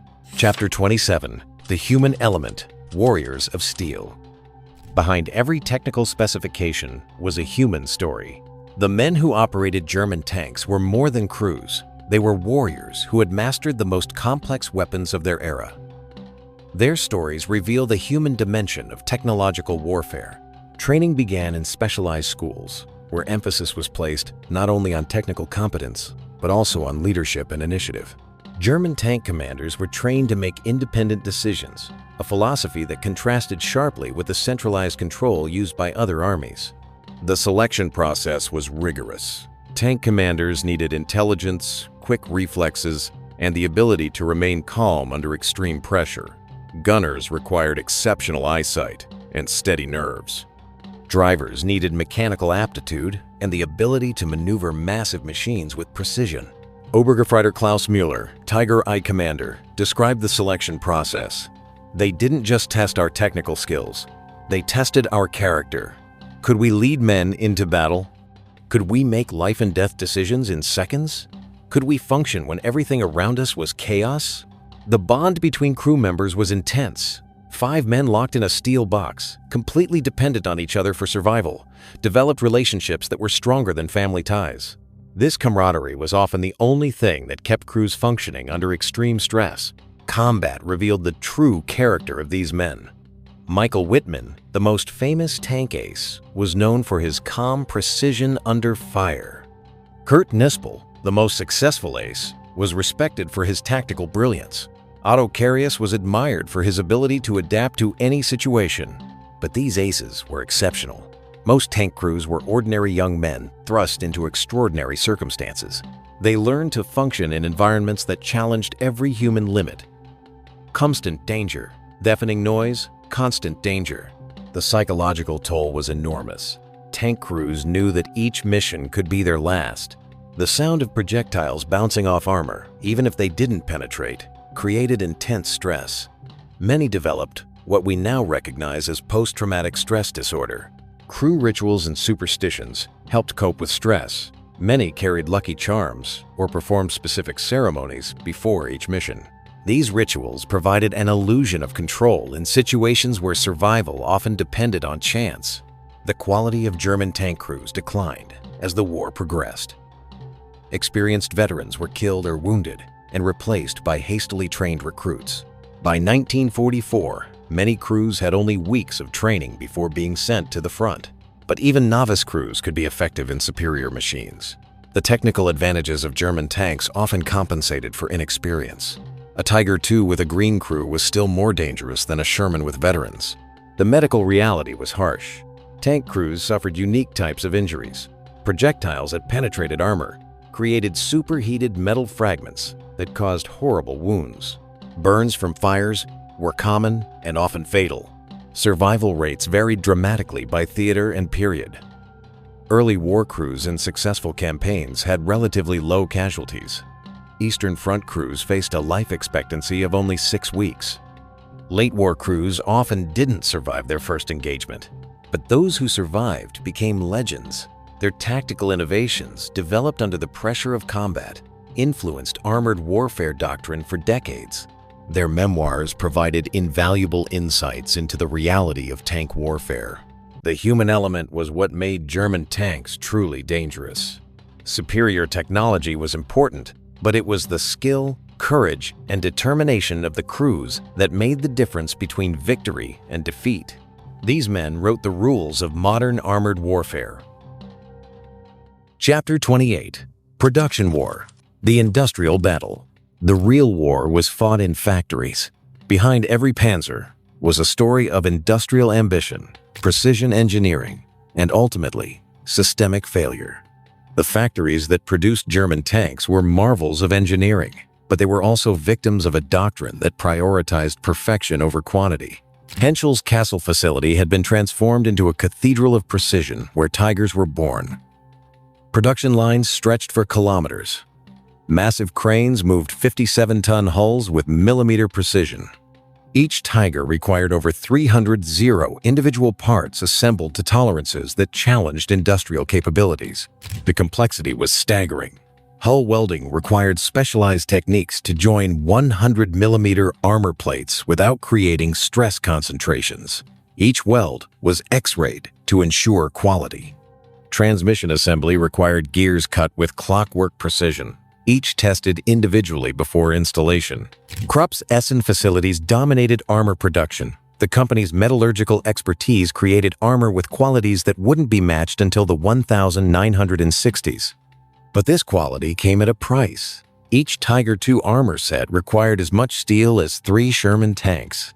Mann's Augsburg facility, where Panthers were produced, represented the pinnacle of German automotive engineering. The Panther's complex transmission and final drive systems required manufacturing tolerances that challenged the era's industrial capabilities. The fragmentation of German production created massive inefficiencies. While Soviets concentrated T-34 production in a few massive factories, Germans distributed production among dozens of manufacturers. This prevented the economies of scale that mass production required. Albert Speer's appointment as armaments minister brought American-style mass production techniques to German industry. His rationalization efforts tripled tank production between 1942 and 1944. But these improvements came too late to change the war's fundamental mathematics. The numbers were stark. In 1944, when German production peaked at 19 armored vehicles, the Soviet Union produced over 29 tanks. The United States produced 17 Britain produced 5 Germany was being overwhelmed by industrial capacity. Quality control in German factories was obsessive. Each component was individually tested before assembly. Completed tanks underwent extensive testing before delivery. This ensured superior reliability, but slowed production to a crawl. Strategic material shortages increasingly constrained production. Nickel, essential for high-quality steel, became so scarce that Germans had to develop alternative alloys. Tungsten, crucial for armor-piercing ammunition, was replaced by less effective substitutes. The workforce was a complex mixture of skilled Germans, forced laborers from occupied countries, and prisoners of war. Work quality varied enormously, and sabotage became an increasing problem as the war dragged on. Allied bombing added another dimension to production challenges. Factories had to be dispersed and camouflaged, reducing efficiency. Critical components were produced in underground facilities that were less efficient than surface factories. Germans attempted to compensate with production innovations. They developed modular assembly techniques that allowed different tank sections to be built simultaneously. They created automated welding systems that reduced dependence on skilled labor. But by 1944, the fundamental problems were insurmountable. German industry could produce the world's most advanced tanks, but not in quantities sufficient to win a war of attrition. The production war had been lost long before the military war ended. By 1945, the German tank industry was in collapse. Henschel was captured by American forces in April, with dozens of half-finished Tiger IIs on the production lines. The factories that had created the world's most advanced tanks couldn't produce them fast enough to matter. The industrial battle determined the war's outcome. Chapter 29. The Technology War. Innovation under pressure. German engineers were creating the future under the pressure of total war. The development of German tank technology represented one of history's most intensive periods of military innovation. Under extreme pressure, German engineers pushed the boundaries of what was technically possible, creating technologies decades ahead of their time. The evolution of German tank guns represented a constant arms race with enemy armor. The 37mm gun of the early Panzer III was adequate for 1939, obsolete by 1941. The rapid development of more powerful guns reflected the accelerating pace of technological change. German optical systems were the world's most advanced.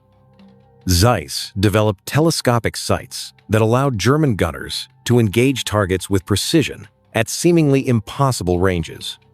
These sights incorporated range-finding capabilities and ballistic computers that automatically calculated firing solutions. Fire control systems evolved from simple manual operation to sophisticated mechanical computers. The Tiger II's fire control system could automatically calculate elevation and deflection needed for hits at long range, taking into account factors like target speed, range, and ammunition type. German metallurgy reached levels of sophistication that wouldn't be matched for decades. Steel alloys developed for tank armor combined hardness with toughness in ways that required precise control of chemical composition and heat treatment. Transmission technology advanced rapidly. Early Panzer tanks used simple manual transmissions, but later designs incorporated sophisticated systems with multiple gears, differential steering, and hydraulic controls. These systems provided the precise control needed for accurate gunnery. Engine development focused on maximizing power while minimizing size and weight. The Maybach HL-230 engine was a masterpiece of compact design, producing 700 horsepower from a relatively small package. Its modular construction allowed rapid field replacement of components. Suspension systems evolved from simple leaf springs to sophisticated torsion bar systems that provided superior ride quality and durability. The interleaved road wheel systems used on German tanks provided excellent weight distribution and ground pressure characteristics.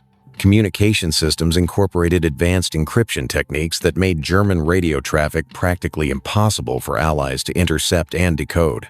These systems used frequency hopping techniques that wouldn't become common in civilian applications until decades later.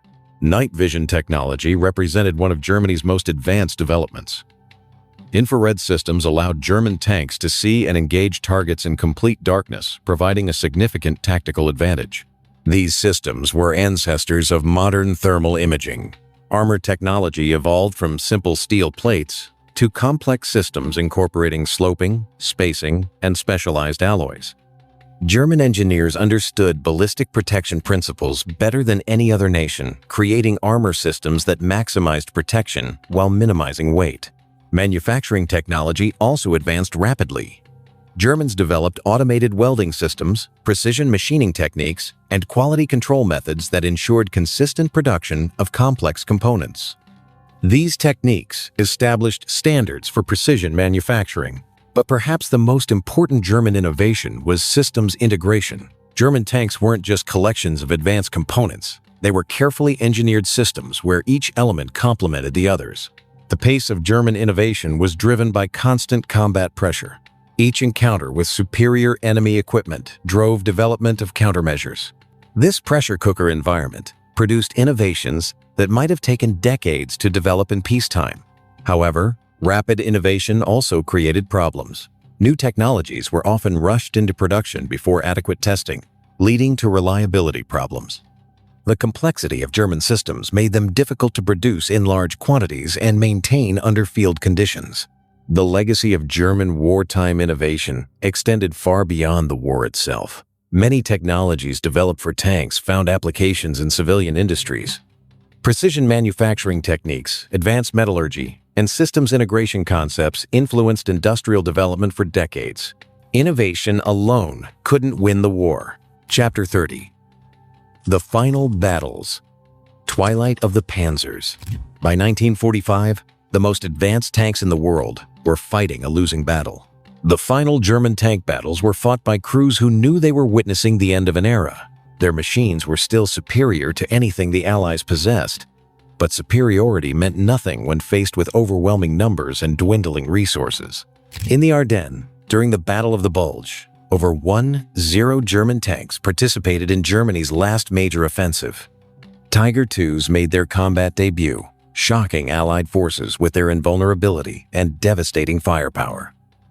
But initial successes couldn't overcome fundamental logistical problems. Fuel shortages crippled the offensive before enemy action could.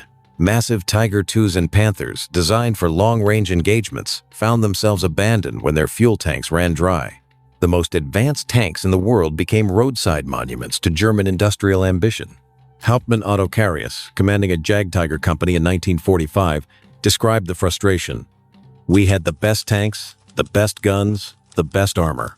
But we couldn't fuel them, we couldn't supply them with ammunition, and we couldn't replace them when they broke down." As Allied forces crossed into Germany, tank battles took on a desperate character. Individual Tigers and Panthers, fighting from prepared positions, inflicted heavy casualties on advancing Allied columns. But they were fighting a war of attrition they couldn't win. The quality of German crews had declined dramatically. Experienced aces were dead or wounded. Their replacements were teenagers with weeks of training, trying to master machines that required years to understand. The institutional knowledge that had made German tank forces so effective was disappearing. In Berlin's streets, the final Tiger IIs fought among the rubble of the Reich they had been built to defend. Urban warfare negated many of their advantages. Their long guns were useless in close-quarters combat. Their heavy weight made them vulnerable to infantry attacks. Soviet IS-3 tanks, appearing in the war's final weeks, represented a new generation of heavy tanks that matched German capabilities. The technological advantage that had sustained German forces was finally disappearing. The mechanical complexity that had made German tanks superior also made them vulnerable. Tiger IIs broke down from lack of maintenance. Panthers caught fire from fuel system problems. Jagdpanthers were abandoned when their transmissions failed. On May 2, 1945, the last German tank crews received their final order: destroy their own machines. Across Germany, Tiger crews placed demolition charges in their tanks and walked away as explosions turned steel masterpieces into scrap metal. Obergefreiter Hans Bolter, Tiger I commander, described the moment. "We had lived with these machines, fought in them, survived because of them. Destroying them was like killing a friend, but we couldn't let them fall into enemy hands." The final accounting was sobering. Germany had produced over 50 tanks and assault guns during the war, representing one of history's greatest concentrations of armored power. But this massive force had ultimately failed in its primary mission. Individual German tanks had achieved kill ratios that were unprecedented in military history. Tigers averaged over 11 enemy vehicles destroyed per tank. Panthers averaged over 7. Even humble Stugja 3s averaged nearly 8 kills each. But these impressive statistics couldn't overcome the fundamental mathematics of industrial warfare. While Germany produced 50 armored vehicles during the entire war, the Soviet Union alone produced over 100 tanks. The technological superiority of German tanks was undeniable until the war's end. the Tiger II remained invulnerable to frontal attack by any Allied weapon. The Panther's gun could penetrate any Allied tank at normal combat ranges. German optics, fire control, and crew training remained superior. Yet this technical superiority came at a cost Germany couldn't afford. A Tiger II required 300 man-hours to produce, compared to 50 for a T-34. German tanks required high-grade steel, precision components, and skilled labor that were in increasingly short supply. The age of the Panzers was ending. Chapter 31. Legacy of Steel. The Eternal Echo. The thunder has been silent for nearly 8 decades, but the echo continues. In museums worldwide, German tanks remain the star attractions. The Tiger I at Bovington Tank Museum draws hundreds of thousands of visitors annually. Children press their faces against barriers, awed by machines that once terrorized Europe's battlefields. The design principles established by German engineers remain fundamental to modern tank design. The balance between firepower, protection, and mobility pioneered in the Panther became the template for every main battle tank that followed. Modern tanks worldwide incorporate innovations pioneered in German designs. Sloped armor, sophisticated fire control systems, emphasis on crew survivability, and advanced metallurgy all trace their origins to German engineering breakthroughs. The Leopard 2, currently one of the world's most advanced tanks, is a direct descendant of the Panther. Its design philosophy, crew layout, and technical approach reflect lessons learned on World War II battlefields. But perhaps the most important legacy is the lesson about the limits of technological superiority. The Germans created the most advanced war machines of their era, but they lost the war because superior technology cannot compensate for fundamental strategic disadvantages. The human cost was enormous. Tens of thousands of young men died in German tanks, and many more carried physical and psychological scars for the rest of their lives. Their sacrifice reminds us that behind every technical achievement were human beings who paid the ultimate price. The moral legacy remains complex and controversial. These machines were instruments of a regime that committed unprecedented crimes against humanity. Yet they were also products of human ingenuity and engineering excellence that advanced the state of technology. The technological legacy is clearer. Innovations developed for German tanks influenced civilian industries for decades. Precision manufacturing techniques, advanced metallurgy, and systems integration concepts found applications far beyond military use. The strategic lessons remain relevant today. The Panzers demonstrate that technological superiority alone cannot guarantee military success. Superior weapons must be supported by adequate production, logistics, and strategy to be effective. Tank warfare doctrine worldwide still reflects German innovations. The emphasis on crew training, combined arms coordination, and technological superiority became standard military doctrine. Many of the world's most successful tank forces were trained by former German officers. The industrial lessons were equally influential. The importance of standardization, mass production, and logistical support became fundamental principles of military procurement. The German experience demonstrated that individual technical superiority couldn't overcome systemic production disadvantages. In the silence of museums, these steel monuments continue to teach us about human ambition, technological progress, and the eternal choice between creation and destruction. They represent both the pinnacle of military technology and a cautionary tale about the limits of technological solutions. The Panzers remind us of the dual nature of technology. The same innovations that created these devastating weapons of war also contributed to peaceful applications that benefited humanity. The challenge for each generation is to ensure that technological advancement serves constructive rather than destructive purposes. Today, as new technologies emerge that could reshape warfare once again, the lessons of the Panzers remain relevant.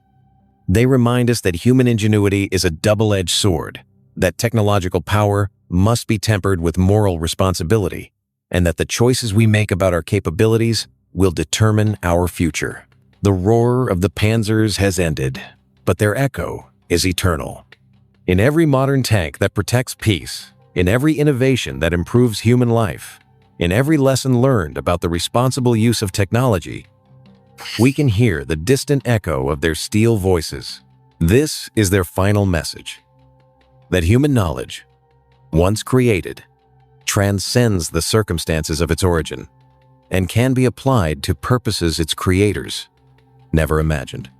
The Panzers are gone, but their legacy lives on, transformed from instruments of war into tools of progress, from symbols of destruction into catalysts of innovation. The thunder has ended, but the echo will resonate through history forever. Chapter 32. The Aces. Legends forged in steel. Some men became legends. Others became statistics. The Eastern Front created tank aces whose kill count seemed impossible to believe. Michael Wittmann, with 138 confirmed kills, became the face of German tank warfare. But behind the propaganda was a man who understood that survival depended on more than just courage.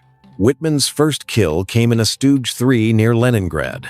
A T-34 appeared through the morning mist, its crew unaware of the German assault gun hidden in the tree line. One shot from the 75mm gun, and Wittmann learned the fundamental lesson of tank warfare: see first, shoot first, kill first. But Wittmann's real education came when he transitioned to the Tiger I. The massive tank's capabilities allowed him to develop tactics that would make him legendary.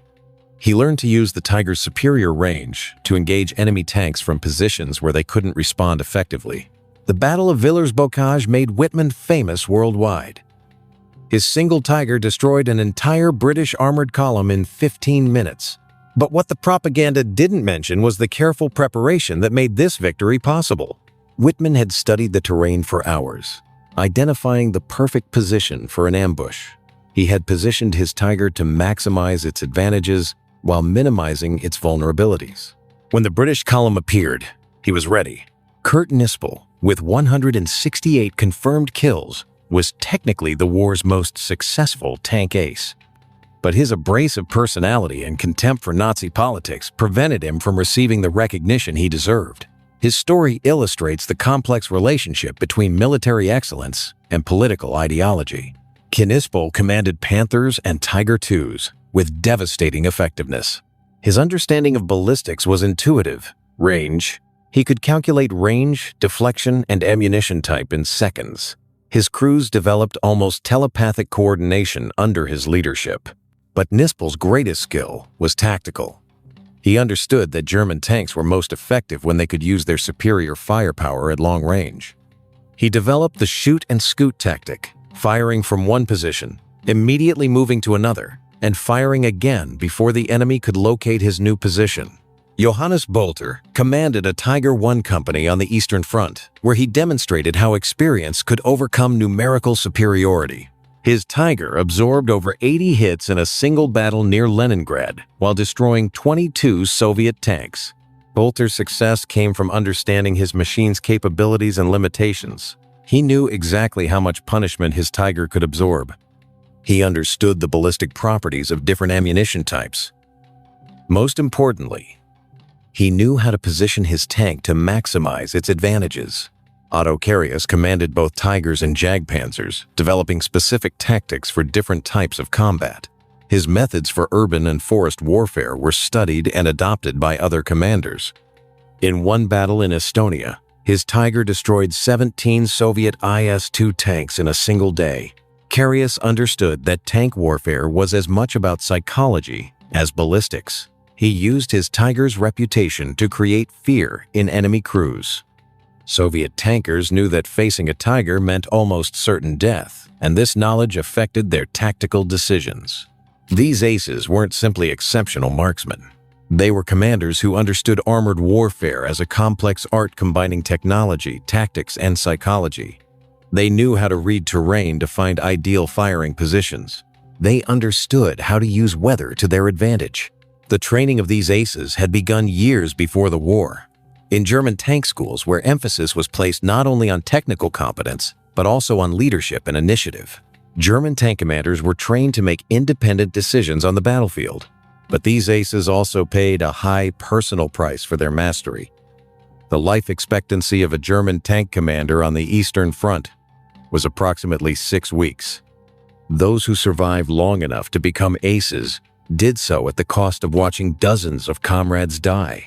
The psychological toll was enormous. Many aces suffered from what we now recognize as post-traumatic stress disorder. The constant stress of combat, combined with the responsibility for their crew's lives, created mental wounds that never fully healed. As the war progressed, the quality of German tank crews declined. Experienced aces were killed or wounded and replaced by hastily trained recruits. The institutional knowledge that had made German tank forces so effective was disappearing. By 1944, many of the original aces were dead.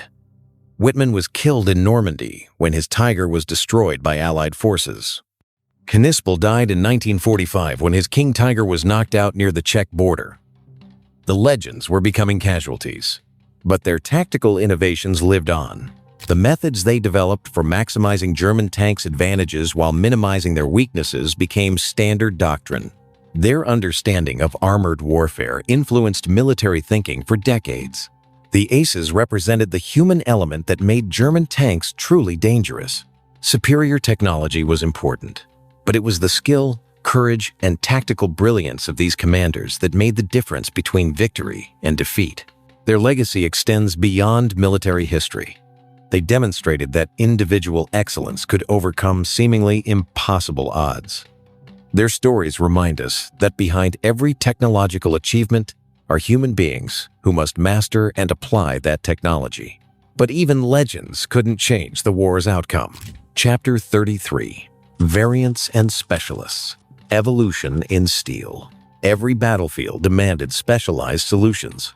The basic Panzer chassis became platforms for an incredible variety of specialized vehicles.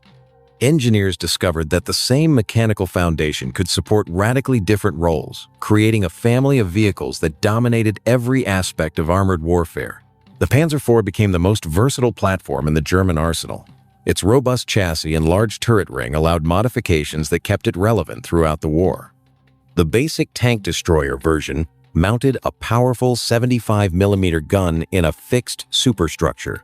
The Wirbelwind anti-aircraft variant mounted a quadruple 20mm cannon system that could engage both aircraft and ground targets. Its high rate of fire made it devastating against infantry and light vehicles. The crew of 4 could maintain continuous fire while the vehicle remained mobile. The Brummbär assault gun mounted a 150mm howitzer designed to destroy fortifications. Its massive high-explosive shells could demolish bunkers and buildings that were impervious to tank guns. The thick armor protected the crew from defensive fire while they reduced enemy positions to rubble. The Panzer III chassis spawned equally diverse variants. The Flampanzer III mounted a flamethrower system with a range of 60 meters. These vehicles were used to clear bunkers and trenches where conventional weapons were ineffective. The psychological impact was as important as the physical damage. Recovery vehicles were essential but unglamorous variants. The Panzer III could tow disabled tanks weighing up to 40 tons. Its crane could lift engines and turrets for field repairs. These vehicles kept German armored units operational under the most difficult conditions. Command variants incorporated additional radio equipment and map tables. The Panzer Befehlswagen III served as mobile command posts for tank battalions and regiments. Their enhanced communication systems allowed commanders to coordinate complex operations across extended battlefields. The Tiger I chassis supported specialized variants despite its complexity and cost. The Sturmtiger mounted a 380mm rocket mortar designed for urban warfare. Its massive projectiles could demolish entire buildings, making it ideal for reducing fortified positions. The Bergheidegger recovery vehicle could handle the heaviest German tanks. Its powerful winch could recover disabled Tiger IIs from impossible positions. Only a few were built, but they were essential for maintaining Tiger units in combat. Bridge-laying variants were developed for specialized engineering tasks. The Brückenleger IV could deploy a 20-meter bridge in minutes, allowing armored units to cross obstacles that would otherwise halt their advance. These vehicles were crucial for maintaining operational momentum. Self-propelled artillery variants provided mobile fire support. The Hummel mounted a 150mm howitzer on a Panzer IV chassis, creating a vehicle that could provide artillery support while keeping pace with armored spearheads. The West Bay mounted a 105mm howitzer on a Panzer II chassis, creating a lighter artillery vehicle suitable for reconnaissance units. Its mobility allowed it to provide fire support in situations where towed artillery would be too slow. Anti-tank variants specialized in destroying enemy armor. The Nashorn mounted an 88mm gun on a modified Panzer IV chassis, creating a long-range tank destroyer that could engage enemy tanks at extreme distances. The Elephant represented the ultimate expression of the tank destroyer concept. Its 200mm armor was impenetrable to any Allied weapon, while its 88mm gun could destroy any enemy tank at over 30 meters. Only 90 were built, but each was a mobile fortress. Ammunition carriers were essential support vehicles. The Munitionsträger variants carried additional ammunition for self-propelled guns and tank destroyers.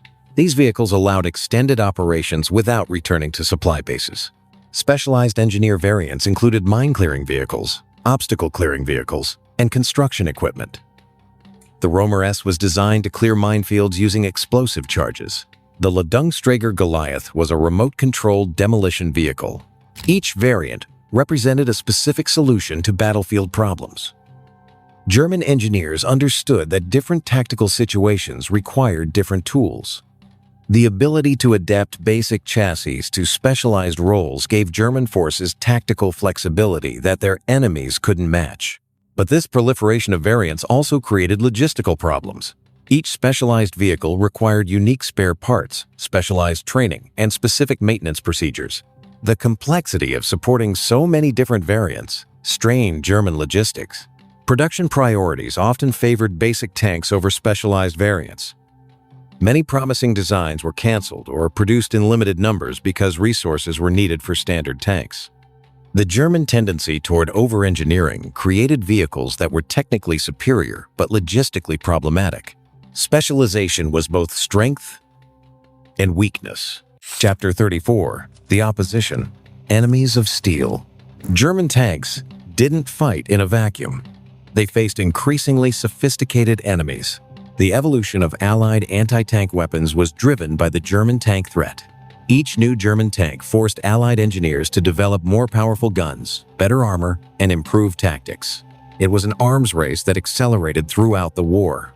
Early Allied anti-tank guns were pathetically inadequate against German armor. The British 2-pounder gun could barely penetrate Panzer III armor at close range. The American 37mm gun was nicknamed the Door Knocker because it couldn't penetrate anything heavier than a Panzer II. The appearance of Tigers and Panthers forced a revolution in Allied anti-tank weapons. The British developed the 17-pounder gun, which could penetrate Tiger armor at normal combat ranges. The Americans developed the 76mm gun for the Sherman tank and the 90mm gun for tank destroyers. Soviet anti-tank development was driven by desperate necessity. The 45mm guns that equipped early T-34s were useless against German heavy tanks. The Soviets rapidly developed the 85mm gun for the T-34-85 and the massive 122mm gun for the IS-2. But it wasn't just guns that evolved. Allied tank design was revolutionized by the German threat. The Soviet T-34 incorporated sloped armor that was inspired by German innovations. The American M26 Pershing was a direct response to the Tiger threat. The British developed specialized tank destroyers like the Achilles and Firefly that could engage German heavy tanks on equal terms. These vehicles sacrificed other capabilities to mount guns powerful enough to penetrate German armor. Infantry anti-tank weapons also evolved rapidly. The American bazooka, British Piat, and Soviet RPG-2 gave infantry the ability to destroy tanks at close range. These weapons were particularly effective in urban warfare where tanks were vulnerable to close attack. Air power became increasingly important in the anti-tank role.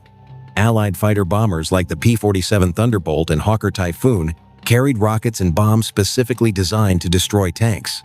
The German Panzer forces faced constant threat from above. Artillery developed specialized anti-tank capabilities. High-velocity guns like the Soviet 57mm ZS-2 could penetrate German armor at long range.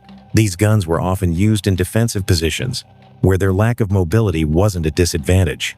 mines became increasingly sophisticated. The Soviet TM-35 anti-tank mine could destroy any German tank, while the German Teller mine was equally effective against Allied armor. Minefields became major obstacles that channeled tank movements into killing zones. Tank tactics evolved to counter German advantages. Allied forces learned to attack German tanks with overwhelming numerical superiority. The standard doctrine became 5 Shermans for every Tiger, accepting heavy losses to achieve victory. Close air support coordination improved dramatically. Allied forces developed techniques for calling in airstrikes against German tanks. Radio-equipped forward observers could direct fighter bombers to specific targets with devastating effectiveness. Combined arms tactics became essential for survival. Allied forces learned that tanks operating alone were vulnerable to German anti-tank weapons. Infantry, artillery, and air support had to work together to overcome German defensive positions. The quality of Allied crews improved throughout the war. Early encounters with German tanks were disasters because Allied crews lacked training and experience. By 1944, Allied tank crews were well-trained and confident. Intelligence became crucial in the anti-tank battle. Allied forces developed techniques for identifying German tank types at long range. Knowing whether they faced a Panzer IV or a Tiger II was essential for choosing appropriate tactics. Electronic warfare played an increasing role. Allied forces developed radio jamming equipment that could disrupt German communications. Direction-finding equipment could locate German command posts for artillery strikes. The industrial war was as important as the tactical war. Allied production vastly exceeded German output, allowing them to replace losses that would have been crippling to German forces. Quantity became a quality all its own. By 1945, the balance had shifted decisively in favor of the Allies. German tanks remained technically superior, but they faced enemies that were numerous, well-equipped, and expertly trained. The hunters had become the hunted. Chapter 35. The cost of excellence, price of perfection. Every technical advantage came with a price. The German obsession with technical perfection created tanks that were masterpieces of engineering. But this perfection came at costs that ultimately proved unsustainable. Each innovation, each improvement, each refinement added complexity that multiplied exponentially. A Tiger I required 300 individual parts, each manufactured to tolerances that challenged industrial capabilities. Compare this to the Soviet T-34, which used 200 parts manufactured to much looser tolerances. German precision was creating masterpieces, but masterpieces that couldn't be mass-produced. The economic cost was staggering. A Tiger I cost 250 Reichsmarks to produce, enough to build 4 Panzer IV tanks or 6 Stooge 3 assault guns. The Tiger II cost even more, requiring materials and labor that could have produced an entire company of medium tanks. Manufacturing time reflected this complexity. A Tiger required 300 man-hours to complete, compared to 75 for a T-34. German factories were producing mechanical art, while their enemies were producing functional weapons in vast quantities. Strategic materials were consumed at unsustainable rates. Each Tiger II required 40 tons of steel, as much as 3 Sherman tanks.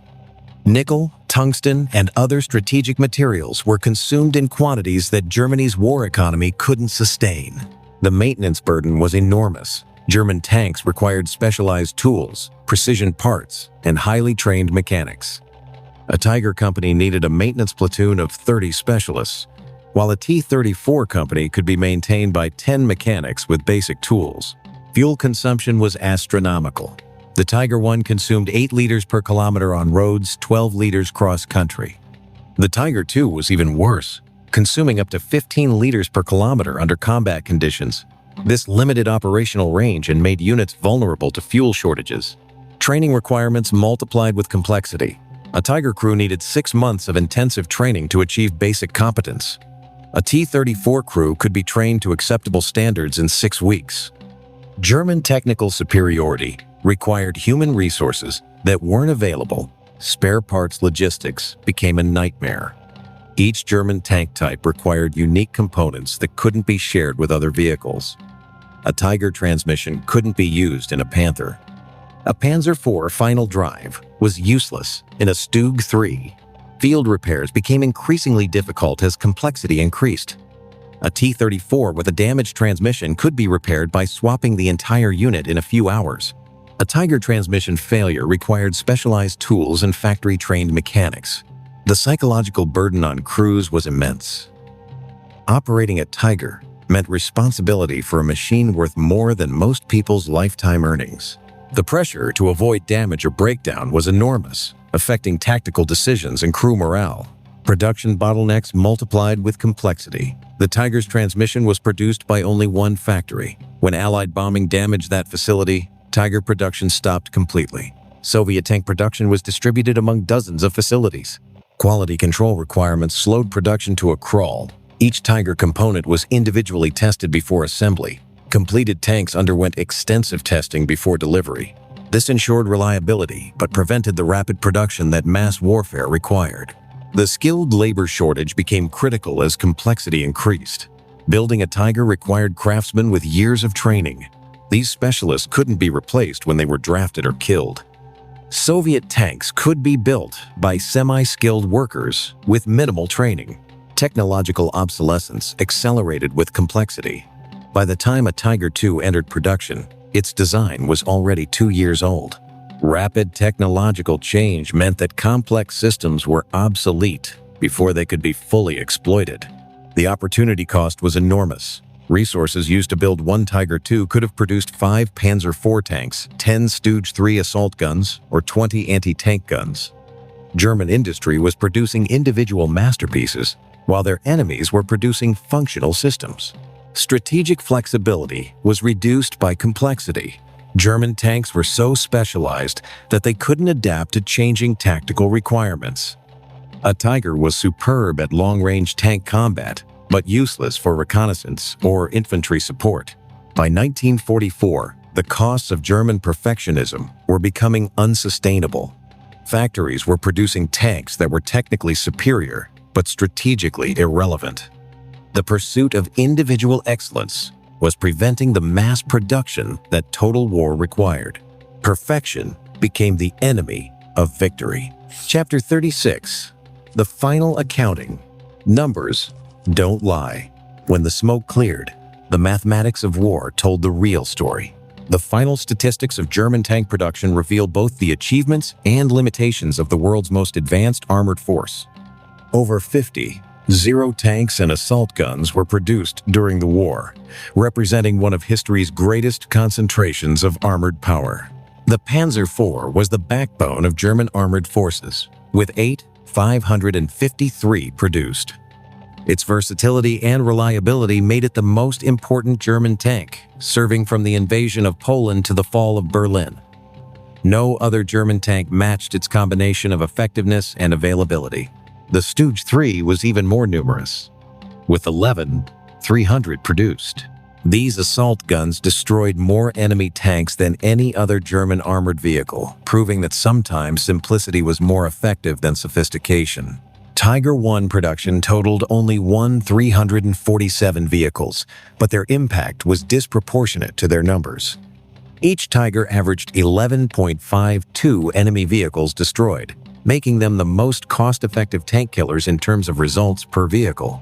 The Panther was produced in larger numbers, 6 vehicles, but arrived too late to change the war's outcome. Its combination of firepower, protection, and mobility made it arguably the war's best tank, but it couldn't overcome Germany's strategic disadvantages. Tiger II production reached only 489 vehicles before the war's end. Each was a masterpiece of engineering, but they were too few and too late to influence the war's course. Their extreme complexity made them more liability than asset. The kill ratios achieved by German tanks were unprecedented in military history. Tigers averaged over 11 kills per vehicle. Panthers averaged over 7. Even humble Panzer IV averaged nearly 5 enemy vehicles destroyed per tank lost. But these impressive statistics couldn't overcome the fundamental mathematics of industrial warfare. while Germany produced 50 zero-armored vehicles during the entire war. The Soviet Union alone produced over 100 Zero tanks. The United States produced 88 Zero tanks during the war, including 49 Zero Sherman tanks. Britain produced 25 Zero tanks. The combined Allied production was nearly 5 times greater than German output. German tank losses were catastrophic. Over 40 Zero German tanks and assault guns were destroyed or abandoned during the war. This represented 80% of total production, indicating the intensity of armored combat on all fronts. The Eastern Front consumed the majority of German armor. Over 25 Zero German tanks were lost fighting the Soviet Union, representing more than half of all German tank losses. The scale of combat on the Eastern Front was unprecedented in military history. Crew casualties were equally severe. Over 200 Zero German tank crewmen were killed, wounded, or captured during the war. This represented nearly 100% turnover in tank crews, indicating the extreme danger of armored warfare. The cost in strategic materials was enormous. German tank production consumed over 2 million tons of steel, 100 Zero tons of aluminum, and thousands of tons of strategic alloys. These materials could have produced other weapons systems in much larger quantities. Fuel consumption by German tanks was astronomical. The entire German tank force consumed over 500 million liters of fuel during the war. This fuel could have powered the entire Luftwaffe for 6 months, or the U-boat fleet for 2 years. The maintenance burden was staggering. German tanks required over 10 million spare parts during the war, produced by hundreds of specialized suppliers. The complexity of the logistics system made it vulnerable to disruption by Allied bombing. Training costs were enormous. Over 500 Zero German soldiers received tank training during the war, requiring thousands of instructors and millions of training hours. The investment in human resources was as large as the investment in equipment. Production efficiency declined throughout the war. Early Panzer III tanks required 5 Zero man-hours to produce. Late war Tiger IIs required 300 Zero man-hours. German industry was moving in the opposite direction from mass production principles. The technological legacy was significant, but couldn't change the war's outcome. German innovations in armor, guns, optics, and fire control influenced tank design for decades. But technological superiority couldn't overcome strategic disadvantages.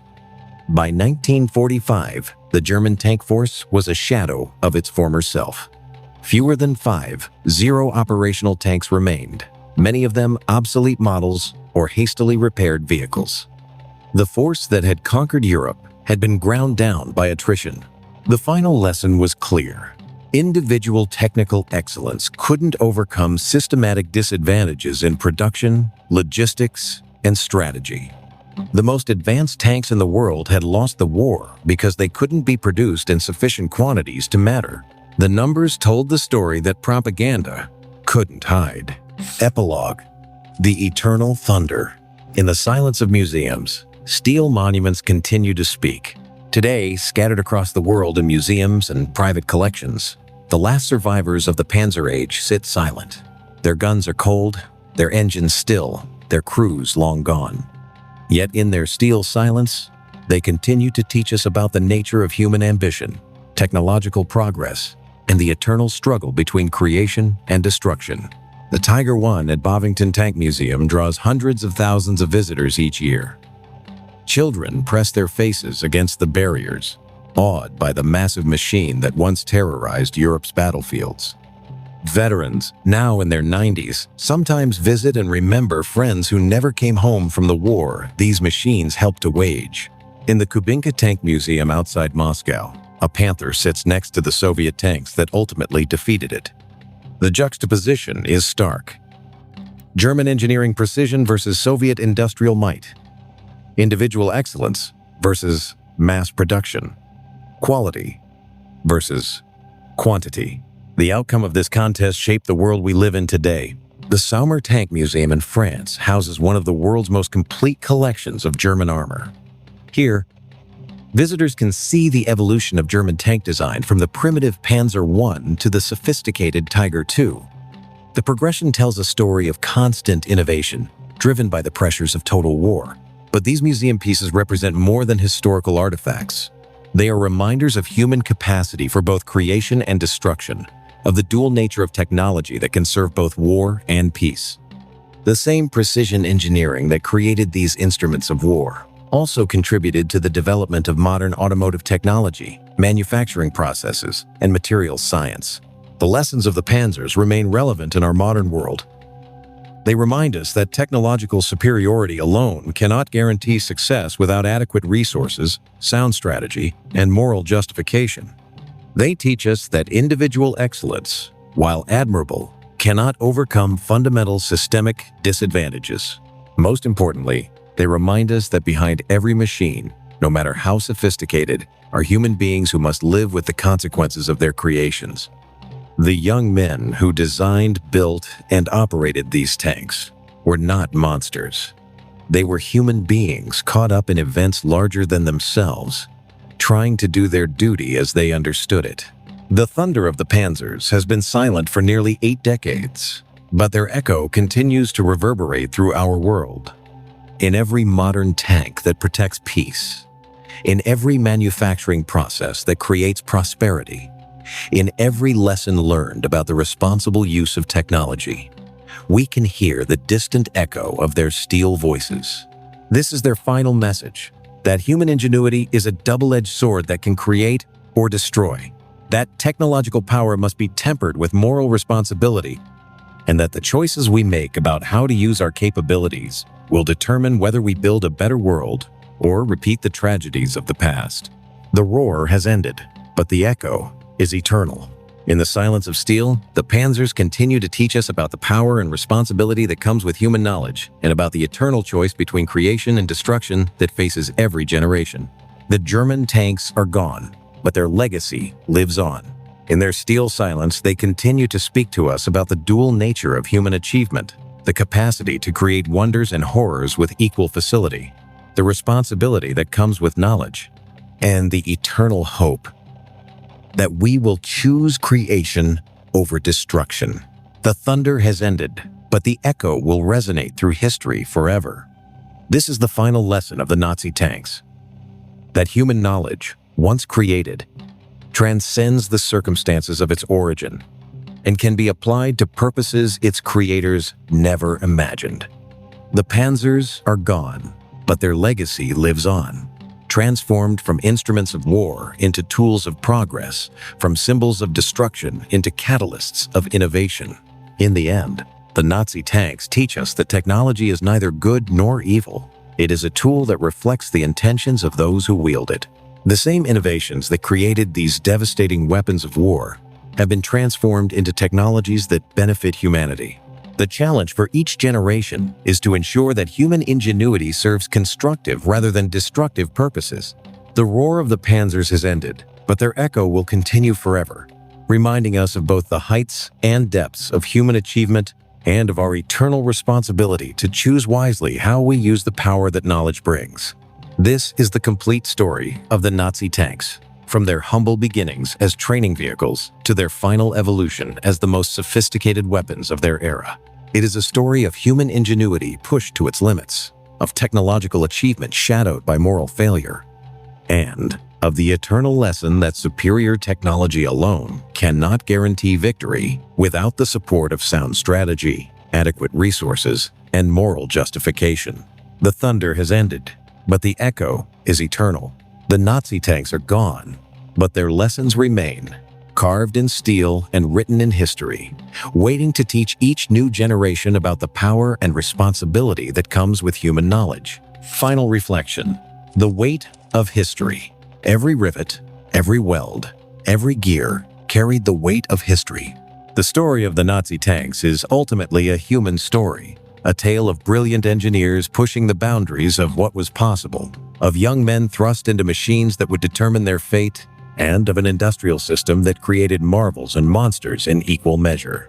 In the workshops of Krupp, Henschel, and MAN, engineers worked with dedication that bordered on obsession.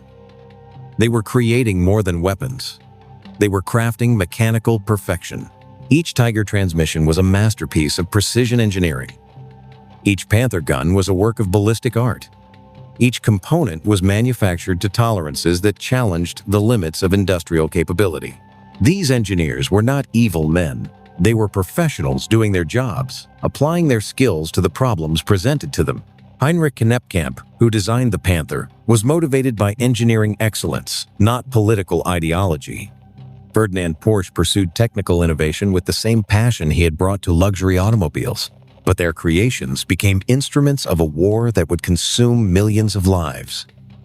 The tanks they designed with such care would burn on battlefields from North Africa to the gates of Moscow. The young men who operated these machines would die in numbers that defied comprehension. The crews who operated these tanks were equally human. Michael Wittmann was a farm boy from Bavaria who discovered he had a talent for tank warfare. Kurt Knispel was a mechanic who became the war's most successful tank ace. Otto Carius was a pharmacy student who learned to command Tigers and Jag Panzers with deadly efficiency. They were not the caricatures of propaganda, either their own or their enemies. They were young men who found themselves in extraordinary circumstances, trying to survive and protect their comrades in machines that were both their salvation and their potential tomb. The industrial workers who built these tanks were equally complex. Some were dedicated Germans who believed they were serving their country.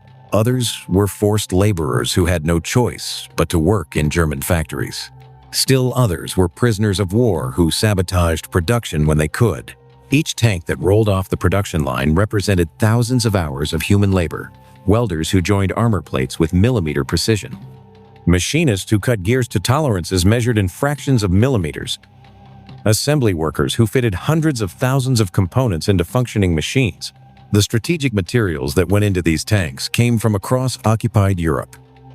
Iron ore from Sweden, nickel from Norway, tungsten from Portugal.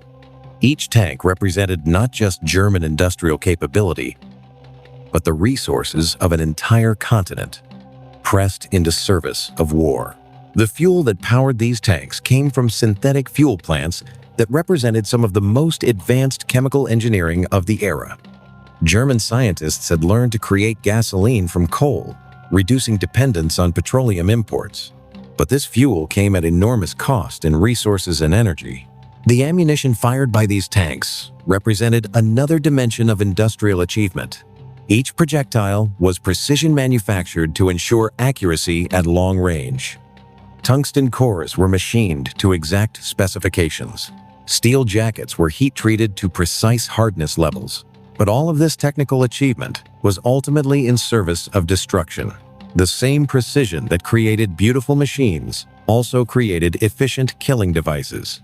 The same industrial capability that could have built prosperity instead built weapons of war. The human cost was staggering. Hundreds of thousands of German tank crewmen were killed, wounded, or captured during the war. Millions of enemy soldiers and civilians died from the weapons these tanks carried. The industrial effort that created these machines consumed resources that could have fed, housed, and educated entire populations. Yet from this tragedy came innovations that would benefit humanity for decades to come. Precision manufacturing techniques developed for tank production found applications in civilian industries. Advanced metallurgy created materials that improved everything from automobiles to construction. Systems integration concepts influenced industrial design for generations. The lessons of the Nazi tanks extend far beyond military history. They remind us that technological capability must be guided by moral wisdom. They teach us that individual excellence cannot overcome systematic flaws. They demonstrate that the most advanced technology is useless without adequate resources and sound strategy. Most importantly, they remind us that human beings are responsible for the consequences of their creations. The engineers who designed these tanks, the workers who built them, and the crews who operated them all made choices that shaped history. Their decisions, both individual and collective, determined whether their technical achievements would serve constructive or destructive purposes. Today, as we face new technological challenges and opportunities, the story of the Nazi tanks remains relevant. It reminds us that every innovation carries both promise and peril, that every technical achievement can be applied to multiple purposes, and that the choices we make about how to use our capabilities will determine our future. The Nazi tanks were magnificent machines created by brilliant engineers and operated by brave young men. But they were also instruments of a war that brought unprecedented destruction to the world. Their story is both a testament to human ingenuity and a warning about the consequences of applying that ingenuity to destructive purposes. In the end, the Nazi tanks teach us that technology is a tool that amplifies human intentions. In the hands of those who choose creation, it can build a better world. In the hands of those who choose destruction, it can bring catastrophe. The choice, as always, is ours. The thunder of the Panzers has been silent for nearly 8 decades, but their echo continues to resonate through our world. In every decision we make about how to use our technological capabilities, in every choice between creation and destruction, in every moment when we must decide whether to build up or tear down, we can hear the distant echo of their steel voices. This is their final message: that human knowledge is a sacred trust, that technological power must be tempered with moral responsibility, and that the choices we make today will determine whether future generations remember us as builders or destroyers. The roar has ended, but the echo is eternal. The Nazi tanks are gone, but their lessons remain, waiting to guide us toward a future where human ingenuity serves the cause of peace rather than war, creation rather than destruction, hope rather than despair. The complete story of the Nazi tanks is now told. From the humble Panzer I training vehicles to the mighty Tiger II super heavy tanks, from the versatile Panzer IV workhorses to the deadly Jagdpanther tank destroyers, we have explored every aspect of these remarkable machines and the human stories behind them. Their legacy lives on, in the museums where they are preserved, in the technologies they pioneered, in the lessons they teach, and in the choices we make about how to use the power that knowledge brings. The thunder has ended, but the echo will resonate through history forever. And so ends the complete chronicle of the Nazi tanks, a story that spans from the secret training grounds of 1934 to the rubble-strewn streets of Berlin in 1945.